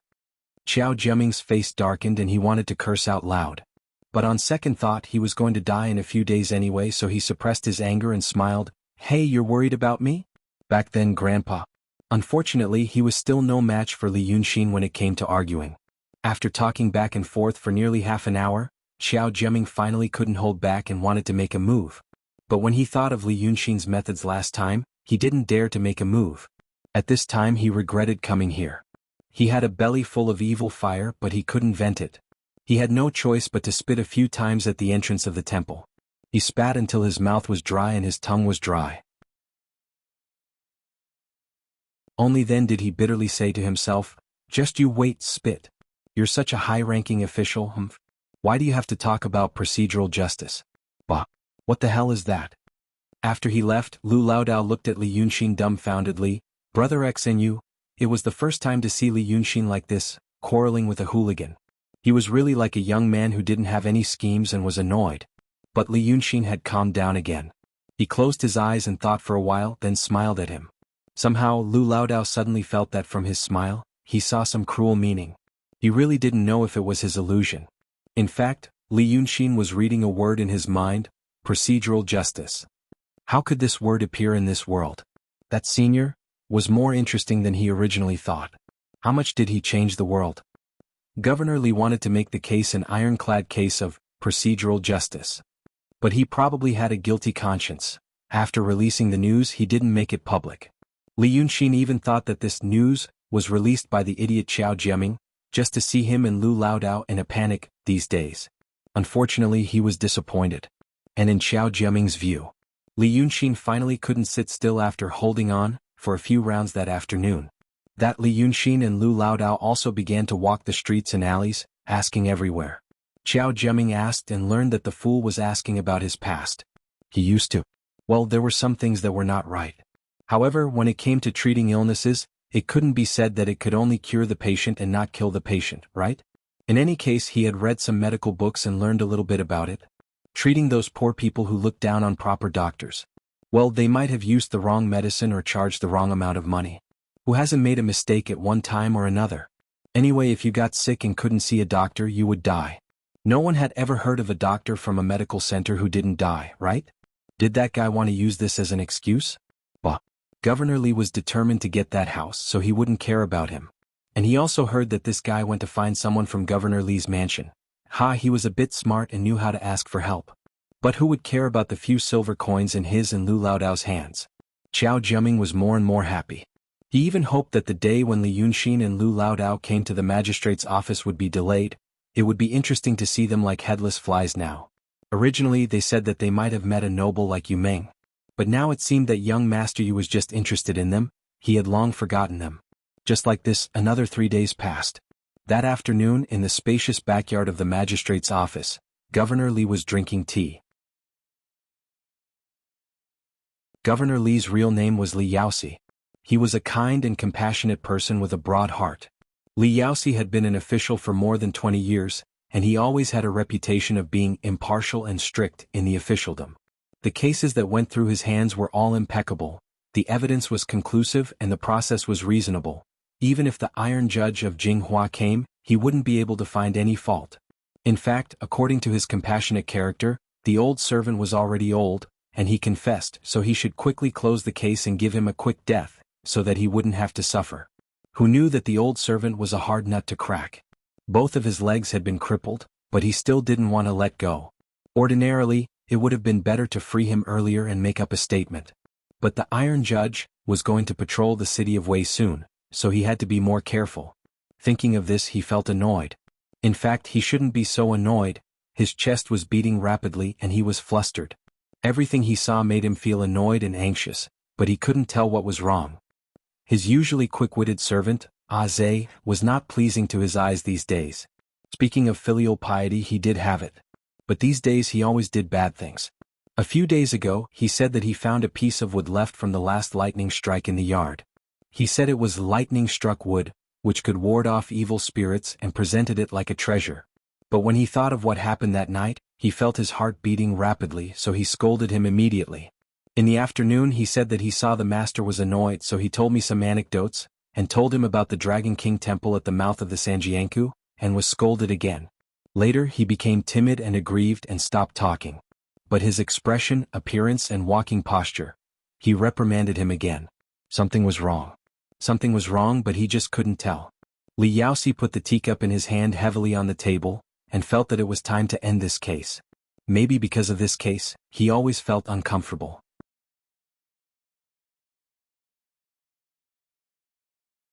Chapter 45. Magistrate Li made a decision.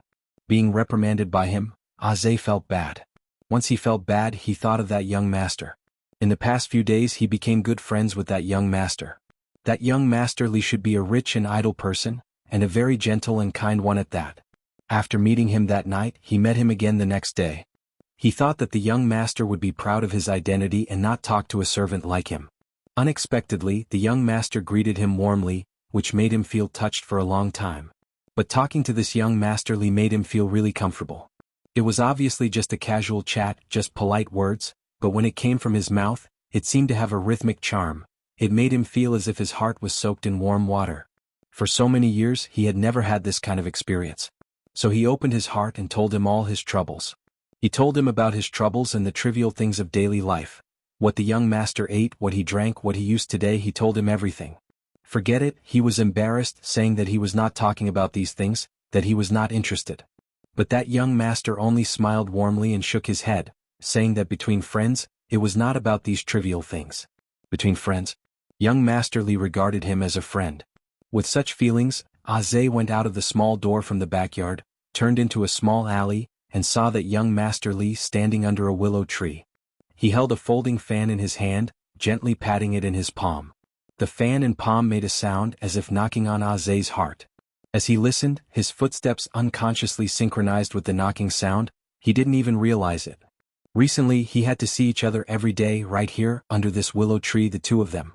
Sometimes, there would occasionally be a flash of thought passing through his mind, I feel like I'm possessed. But such a thought was quickly ignored. He would still come to see this young Master Li. How is your young master's condition today? Young Master Li asked him. Still, irritated.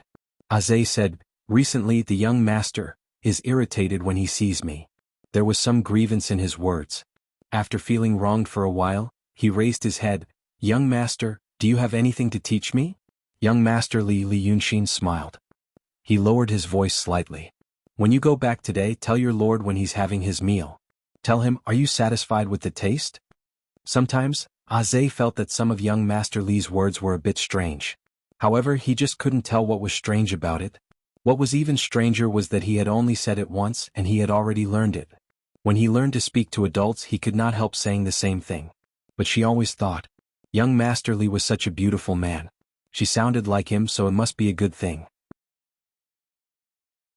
At this time, young Master Li tapped his palm with his folding fan and said in a low voice, "Go." Aze turned around as if he was sleepwalking. Satisfied, he walked back with strange steps. Seeing him disappear around the corner, Li Yunxin took a few steps back, leaned against the willow tree and let out a heavy sigh. Very tired. But it was very exciting.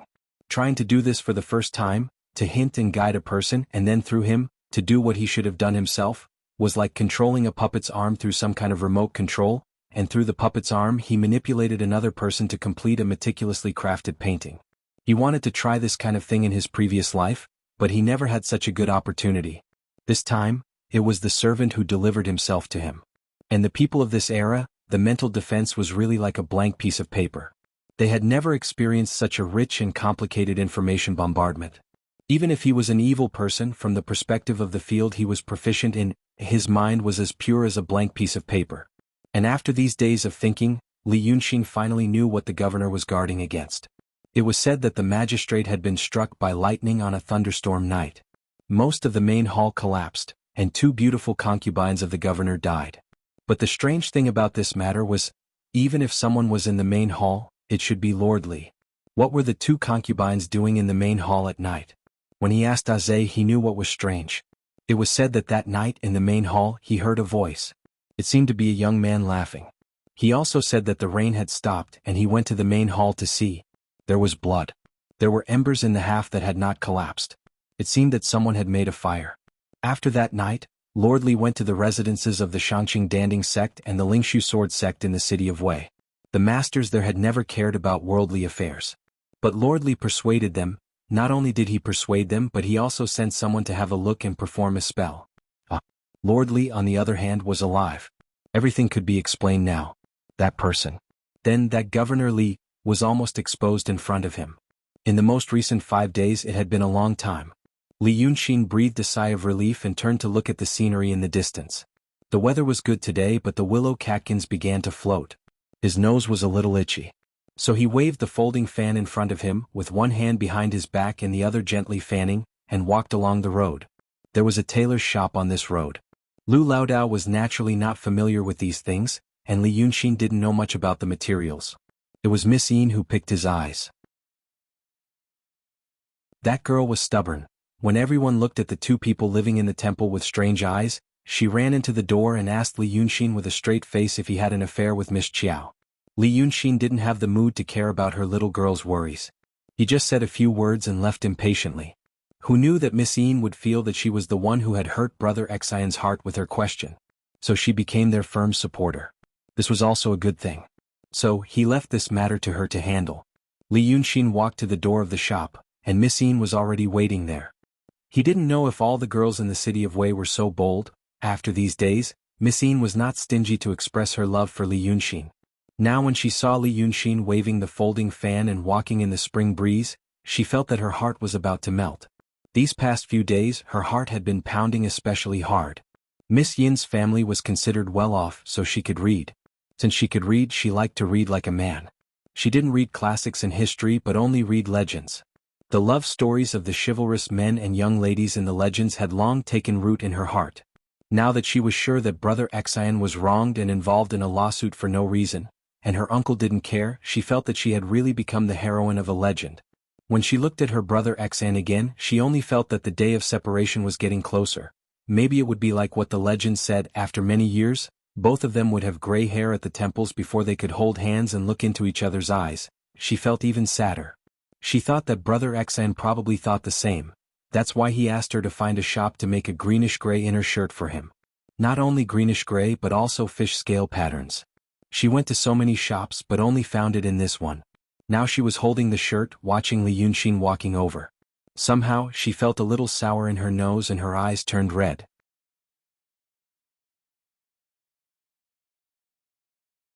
Chapter 46. But Miss Yin couldn't cry on the street, so she could only purse her lips and step forward to pass the clothes to Li Yunxin. Brother XN, the undershirt you wanted is ready. Are you going to go to court in it? Li Yunxin took it and looked at it carefully. Miss Yin was very attentive. It was exactly what he wanted. The gray scale pattern satin glowed faintly. In the dark room it really did look like scales at first glance. Then he raised his head and said jokingly, "What's wrong? Fluffy, did you get blinded?" Miss Yin reluctantly said, "You know, eldest uncle said he's going to bring you to court in the afternoon." Finally he wiped his eyes, "But fortunately it's a court." "Huh? Is there any other way to go about it?" According to his impression, going to court was to bring people to the yamen, slap the table, shout at them to kneel down and then sign their names. If they didn't, they would be punished. But from what Miss Yin said, it seemed that the court here wasn't very scary. According to the procedure, you'll be summoned for questioning first. This time you'll be questioned politely and won't be punished. But in fact you'll be monitored.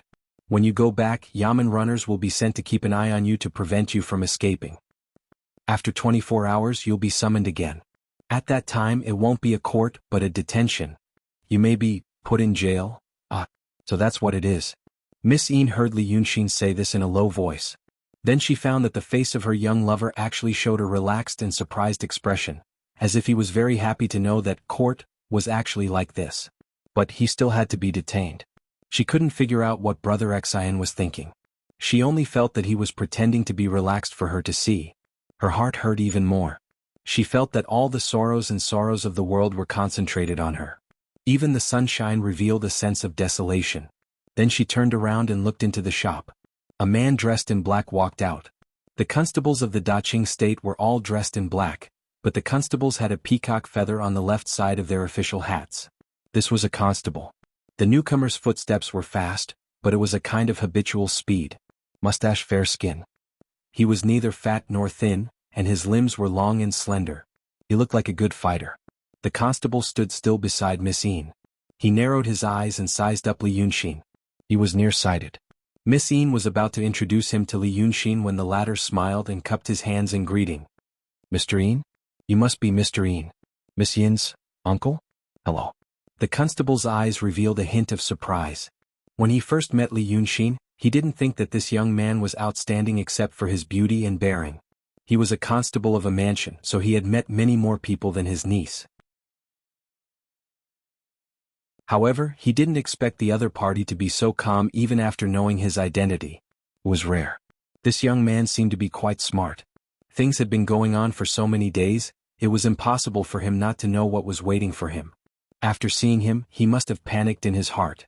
However, he did not show it on his face. Instead, he behaved in such a manner. He was also a young man who could achieve great things. As long as he trained a little more, he would be able to overcome the next hurdle. As the most respected person in the Yin family, Yin Pingji actually cared a lot about his niece. He was also one of the rare open-minded people in this era. He didn't have many goals in his career. He understood the principle that the tallest tree in the forest would be destroyed by the wind. Therefore he only hoped that his family would be prosperous and stable. It was enough for him to be a well-respected official in the city. Therefore he, who had seen many rich and dissolute sons, didn't intend to let his niece climb up the social ladder. He hoped even more that her husband was a shrewd, sensible man who could do something for the Yin family. He knew that his niece was infatuated with the little Taoist boy in the temple. After hearing all kinds of good things from his niece, and knowing the inside story of the case, he understood that this young man and Lao Dao were both innocent. He also often heard his niece praise him. His niece was proud and arrogant, and usually didn't praise people easily. Therefore he was tempted to come and take a look. In his opinion, if a Taoist child was smart and had a decent appearance, and he gave him some pointers to help him get through this calamity, then he would definitely be grateful and seek to repay the favor. Now that he saw this young man, he realized that his niece had good taste. He was tempted, but he still had the bearing of an officer and an elder. He only nodded slightly as a return of greeting. He looked at Li Yunxin expressionlessly and walked forward.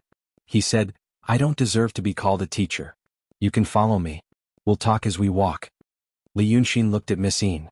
Seeing her winking at him, he understood what was going on.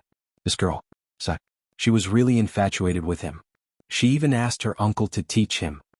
He smiled faintly at Miss Yin and followed her. He was half a step behind. Yin Pingji smiled in his heart. He put his hands behind his back and said, "I've already sent someone to invite Lu Laodao. The prefectural magistrate isn't in a good mood today, So he's planning to go to court today. Do you know why he's in a bad mood? Li Yunxin thought for a moment. Because Meng Ao won't let go? Shuerhua is right. You're a smart kid. Yin Pingji made a slight smile on his face. He wanted to express his goodwill and praise, but also not make the other party lose their respect for him. Because of Shuerhua, I'm here to give you some advice. You and I both understand this, so I won't say much. But in this world, you need to know how to take advantage of the situation. You're still young, so you might not understand what I'm saying. But remember, it'll be good for you. As for today, no matter what you think, it's like this. Maybe you feel wronged, but you need to know how to take advantage of the situation. After he finished speaking, he looked at Li Yunxin. He found that the young man was following him step by step, and the expression on his face was still indifferent. He was slightly disappointed. This young man didn't understand? Forget it. He's still a kid after all. He continued, you know that if Meng Ao doesn't let go, officially will be in a difficult position. But no matter how difficult it is, he's still the prefectural magistrate and there are ways to do it. The only difference is whether it looks good or not. Since Shuerhua is interested in you and asked me to come, I'll point you away. When you get to court, admit your crime and push the blame to Lao Dao. Just say that you were forced. You're still a young man. If you do this well, officially will know your intentions. With my mediation, you can also be exempted from punishment. In the future, when you have nowhere to go, come and help me. You're a good young man, but you're learning some mysterious things from Lao Dao. After he finished speaking, he looked at Li Yunxin, and found that the other's face showed a, so that's how it is, expression. He let out a sigh of relief in his heart, telling him this was also for official Li's sake. He completed this task and only missed a young man who would care. Seeing that the young man was tactful, his mood became better. He said, in the future when you work under me, remember what happened today. Take advantage of the situation. Since Shuerhua likes you and I see that you're a promising person, I'll at least let you live a life of luxury in the future. But you have to remember Shuerhua's friendship and don't let her down. Otherwise, if I find out, I have many ways. At this point, he was interrupted by Li Yunxin. Mr. Yin. He was about to say that there was no need to call him Mr. He was just a martial artist, but he heard the young man say, Mr. Yin, your logic is wrong. To be reasonable, if I push the matter to that old man, my character is definitely not good. Then my character is not good. How can you guarantee that I won't let Miss Yin down in the future? At this time the two had already walked for a while. In front of them, they could faintly see the eaves of the prefectural magistrate against the blue sky. Because they were close to the magistrate's office, there were fewer pedestrians nearby. Li Yunxin stopped and walked to a thick weeping willow. Yin Pingji was surprised by the attitude that he was showing right now, which was completely opposite to what he had expected, and subconsciously stopped with him. He saw that Li Yunxin began to unbutton his outer shirt. As he unbuttoned, he said, Mr. Yin, no matter what, I have to thank you.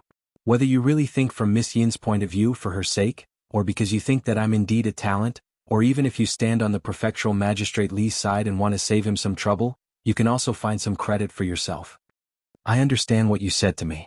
Then, if it was an ordinary person, they would probably follow your path. He took off his outer shirt, hung it on the willow branch and began to unbutton his inner shirt. Several passers-by saw the young man undressing on the street and cast curious eyes. But Yin Pingji looked at them with a stern face, and those people hurriedly left. Yin Pingji already felt that something was wrong. He felt that his good intentions just now seemed to have been let down. This young man, it was different from what he thought. What are you doing? He asked with a gloomy face. What do you mean by saying all this? I don't mean anything else. I just want to make my thoughts clear and avoid embarrassment. I don't have any other thoughts about Miss Yin. It's her business that she likes me, but it doesn't mean that if she likes me, I will definitely be a live-in son-in-law or something like that. You actually make things difficult for girls. On the other hand, you see, I am living well in the temple. Suddenly, a person came and told me that you have to move away or he will kill you because I want this temple. I'm not happy about that. If it were someone else, even if they have a way to solve this problem, they would probably first accept your good intentions, say yes, yes, yes, yes, and then continue to do their own things. But I am a person with a strange temper. Amit Sundra. Li Yunxin had already taken off his inner shirt, leaving only a short shirt on. Only then did he put on the newly made greenish-gray inner shirt with scale patterns, buttoning it up. If I encounter a great monster, I can't do anything. I will immediately become a coward and pretend to be a coward to survive. But when it comes to other things, I feel that maybe I can solve it. If I continue to pretend to be a coward, I won't be happy. For example, today if I nod and say yes, I will feel uncomfortable. Then I don't want to do it. Under Yin Pingji's increasingly gloomy gaze, he put on his outer shirt again, looked at him and said, "So, Mr. Yin, I don't want to do it. Lu Laodao is a good person and he didn't collude with any bandits. That's all I can say." Yin Pingji stared at him for a while, then suddenly sneered, "Do you think I don't know who you are? Maybe I can solve it? You, Li Yunxin, formerly known as Li Xiao, are from the Yi nation. Both your parents are dead. Since the age of 7 you have been a Taoist apprentice and know a few tricks. I've already sent people to investigate you. Do you think that with your little tricks you can maybe solve this matter?" Yin Pingji snorted coldly, "Do you not understand the situation? The masters of Daotong and Kenzo have already set up restrictions in the magistrate's office. Not to mention you, even those crooked masters of yours won't be able to do anything once they enter the magistrate's office. I've tried to persuade you but you won't listen. Shuerwa? Do you really think that I want her to marry you? I want to see what can you, a kid who doesn't know how to appreciate favors, do?" Li Yunxin was stunned. Li Xiao. Yi nation? What the hell? He could understand if he went to investigate himself. But with such a result as a public official, the other party was so sure. What was going on? But in Yin Pingji's eyes, his stupor was the stupor of having his identity exposed. He sneered again, deliberately mystifying. "Did Shuerwa make these clothes for you? I don't know what you're planning, but this time you've entered the magistrate's office, don't think of coming out again. Leave this undershirt for the grave. Go." Li Yunxin didn't say a word, in front of him as if he was being escorted away. Right now he wasn't in the mood to care about other things, he was only thinking, what's going on with that identity? Someone is helping me? But after thinking for a while he temporarily put this thought aside. No matter what, he had to figure out what to do next. After a quarter of an hour, he turned into the street of the magistrate's office. In the daytime the sun was shining brightly. The faceless ghosts were a little dispirited but they were still there. He passed through them without any reaction. It was as if he didn't exist. Li Yunxin wasn't sure if it was because his spirit was special. That night when the 9th young master looked at his fortune, he said he was interesting, while Bai Yunxin said he was fragrant. Most likely, it was because of his unique identity. But he did feel the prohibition. It was set up by Daotong and Kenzo disciples, and it cost almost all of Prefectural Magistrate Li's property. Comparing the prohibition in his body to the one here, it was like comparing a small sampan to an aircraft carrier. Yin Pingji was a layman, so he didn't understand. He only heard that when the masters cast spells, evil spirits couldn't cast spells. That was right. But today he didn't come to show off any spells. He came to show off his skills.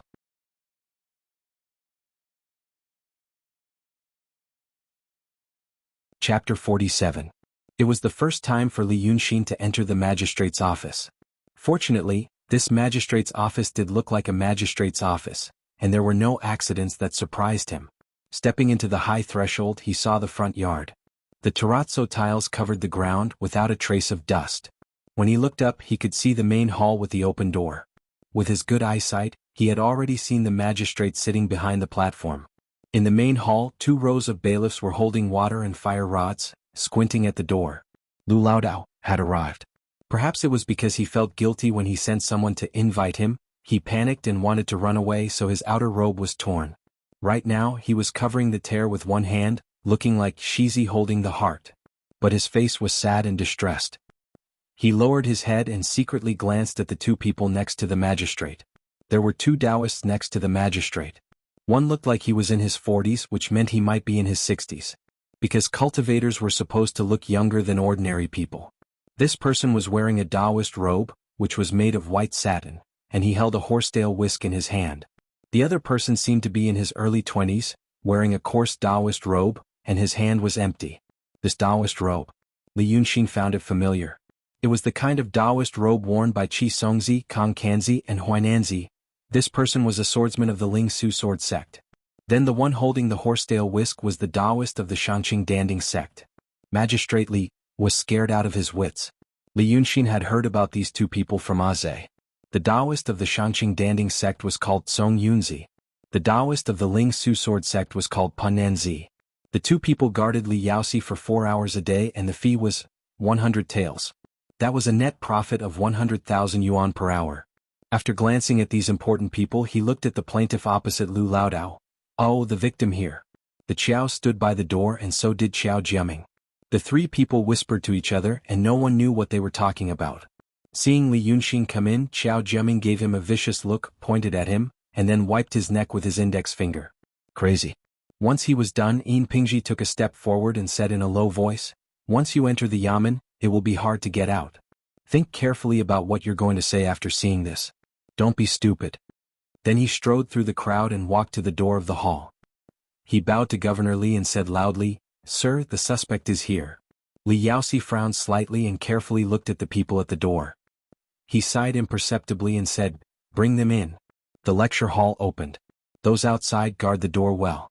You are allowed to listen, watch and not make any noise. Otherwise you will be fined 1 silver tael per person." Li Yunxin was slightly stunned. He turned his head and looked outside the gate. It was just like what was shown in the TV series. A group of people had gathered outside and were looking around. His sharp eyes saw that Miss Yin was also among them, but he couldn't see her expression clearly. The governor gave the order and everyone quieted down. He didn't know the rules but he knew to follow. The three people of the Qiao family crossed the threshold and entered the door with a relaxed look. He also walked to Lu Laodao, pulled his sleeve and motioned him to follow in. Laodao just realized that Li Yunxin had come. He hurriedly lowered his voice and said with a crying tone, "Brother XN, what should we do? Look at that." He glanced at the two cultivators beside Governor Li. Li Yunxin knew what he wanted to say. Two cultivators of the Shenmen sect were present, who dared to kill people. The old Taoist only knew that he had been preparing for the past few days, but he really did not know how the unfathomable master, in his heart, was preparing. As far as he was concerned, all the bizarre possibilities he could think of, Brother XN probably couldn't do anything this time. If he had known, he would have escaped. Li Yunxin just smiled at him. Governor Li saw them whispering to each other, but he didn't care. In fact, when he saw this situation, even if it was just a questioning, he would hit the gavel and ask them to be quiet. But today, it was really boring. Yes, it was boring. But this kind of boring was not the kind of boring that he didn't care about everything. But it was boring to be annoyed. Everything he looked at was annoying and everything he looked at made him shudder. He felt dazzled when he looked at the sunlight on the terrazzo floor outside the hall. The ground was so bright that it made him dizzy. He quickly turned his gaze. When he turned his gaze, it was dark in front of him. The hall was shady. But when he saw the dark corner in the hall, he suddenly felt a palpitation and inexplicably scared. He really didn't know what he was afraid of. Seeing the silk padded under the official seal, he was also annoyed. He still didn't know what he was annoyed about. He always felt that something was wrong, always felt that there was something wrong. He was eager to find out what was wrong and solve it, but he couldn't catch it. He couldn't catch a certain point or a certain line. He thought it was the recent case that made him annoyed, but now that all the people were here, he became even more annoyed. The old and the young were whispering to each other. They should scold him. But looking at the young man, he didn't know why he felt annoyed. The way he walked was annoying, the way he opened and closed his mouth was annoying, and the way he moved was like, what the hell, why was he like Aze? He was annoyed by Aze these few days. But when he thought of Aze, he felt that he seemed to have forgotten something. In the past few days, he had forgotten something very important. So annoying. Li Yaoxi grabbed the gavel and smashed it on the table. The strength was so strong that it even made his fingers hurt. Silence. Silence. He didn't even notice that his butt had left the chair. He stood up. Song Yunzi and Pan Nanzi frowned slightly and exchanged glances. Li Yaoxi was not right today. What was going on? Loud out, Song Yunzi flicked his horsetail whisk, made a sign, closed his eyes for a while and opened them again. There was nothing unusual. The Yin spirit formation set up by the two of them might not be able to trap a powerful cultivator, but it should be able to sense it. In this government office, except for the two of them, no one else used spiritual power. Then, they didn't need to worry about it. If Li Yaoxi had other troubles, it was not within the scope of the two of them. Thus, the two of them lightly glanced at the people in the hall. Their eyes paused on Lu Laodao for a while and then they closed their eyes again. When the magistrate shouted, almost everyone trembled in fear. After shouting, Li Yaoxi felt his heart was beating fast, and the depression in his heart seemed to have been vented a little. He continued, "The two in the hall, what are their names?" "Then this little one, you go first." He stretched out his hand like a drunk person and pointed at Li Yunxin. "It's you. What are you called?" Seeing the governor's imposing manner, Xiao Jiaming viciously laughed. The governor was furious. It was no wonder that Meng Ao, that old man, refused to give in these days, and insisted on making Li Yunxin anxious. Now he vented all his anger on this kid. He was close to Li Yunxin and he sneered and whispered, "In a while you will suffer." Li Yunxin didn't look at him and cupped his hands. "Go back to the hall." This commoner, Li Yunxin. His voice was pleasant and clear. But his tone was a little strange and the word yun was a little long, as if he was acting with a little more laziness. When the governor heard his name, his face twitched as if he had swallowed a fly. Then the three people of the Qiao family felt even more delighted. They hated him to the extreme. What happened next confirmed their conjecture. Li Yaoxi frowned again, grabbed the pot full of sticks on the table, and threw it at Li Yunxin's head. "I'll call you Li Yunxin." Unfortunately, his aim was not good and it was smashed askew. The sticks scattered on the ground, and the pot smashed on the door frame of the main hall, rolled over and stopped at Xiao Jiaming's feet. It was the first time that they saw the governor so angry, which was shameful. Even Yin Pingji felt something was wrong and hurriedly said, calm down. But he didn't know how to comfort him. At this time Lu Laodao had been trembling with fear and his knees were weak. He knew that he couldn't get through this hurdle today. Those onlookers outside the door also exclaimed in a low voice. They had seen the governor solve cases. But such a stout person, when had he ever been so angry? At most he would slap the table, 20 canes, 30 slaps. He had always shed other people's blood but he never hurt himself. But now something was wrong. Only Xiao Jiaming was the happiest. He squinted at Li Yunxin and teased him with a voice that could only be heard by the two of them. Hey boy. Li Yunxin turned his face and looked at him. Idiot, you are so annoying. Xiao Jiaming was stunned. Ah?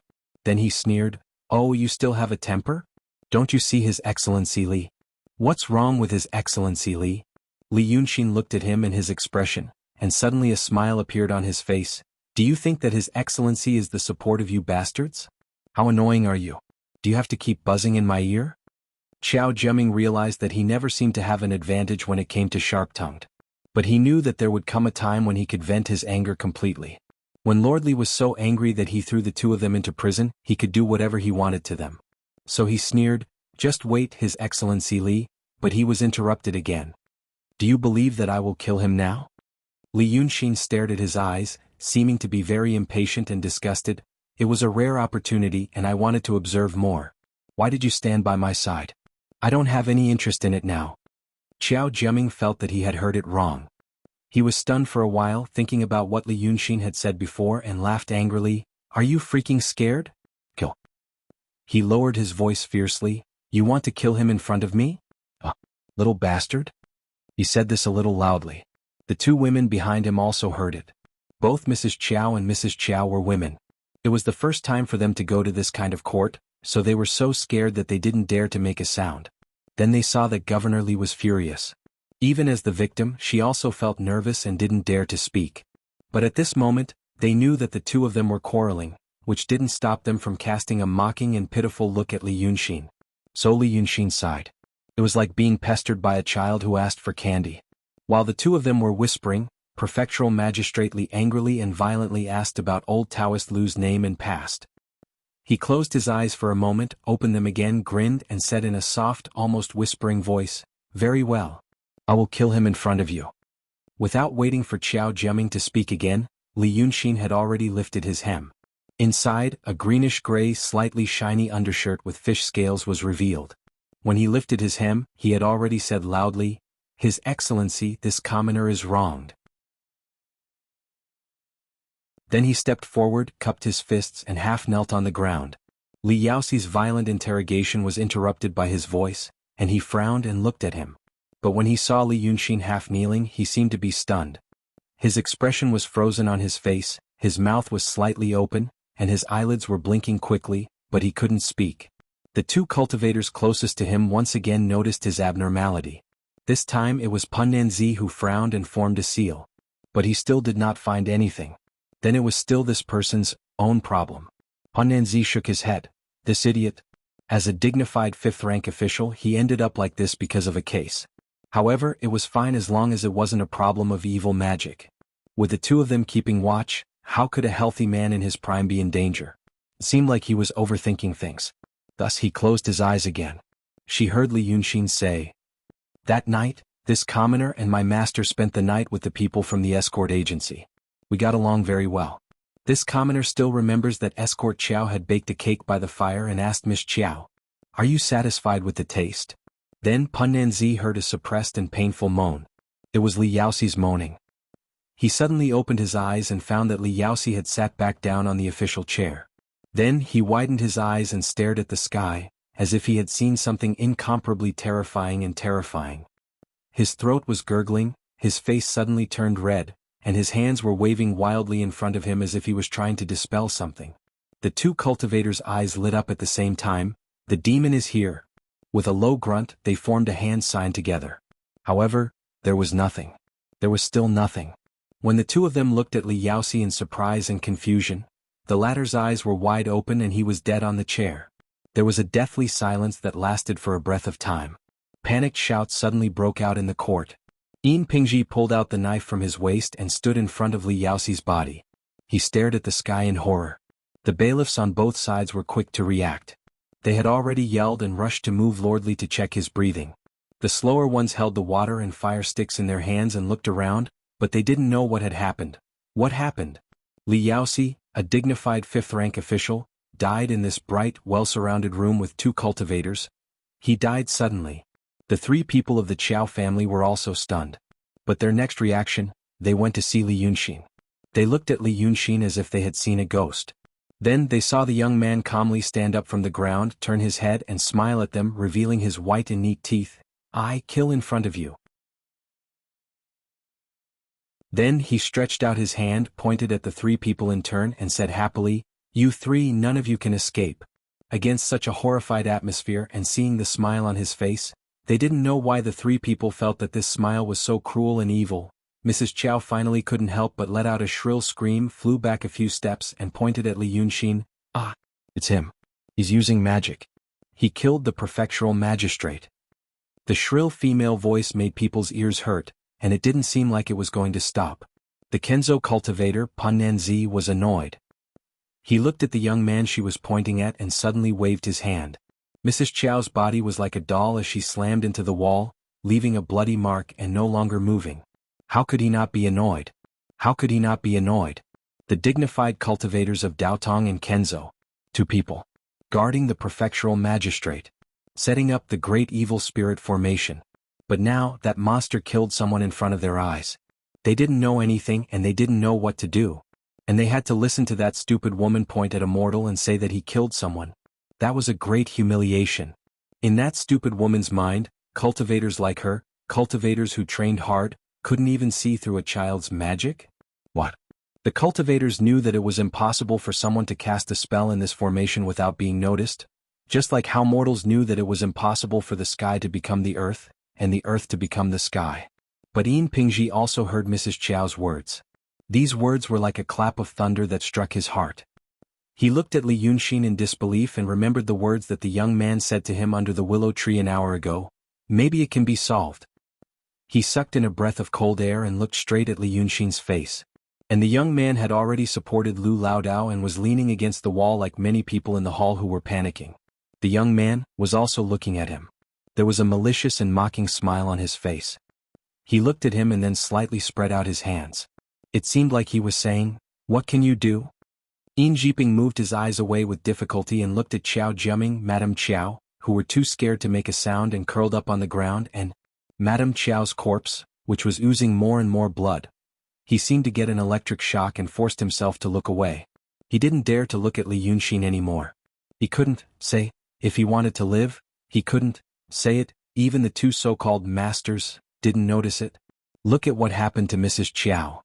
It was not until this time that Lu Laodao held Li Yunxin's arm tightly and asked him with trembling lips, "Brother Exin, what on earth is going on?" You're tuning in to the Han Li's Wuxia Adventures YouTube channel. We're so grateful for your support and don't forget to subscribe to join us on this incredible journey through captivating stories. Your generosity through donations truly makes a world of difference, as it's the primary source of revenue that allows me to expand and enhance this channel for you. Thank you from the bottom of my heart for being a part of this adventure.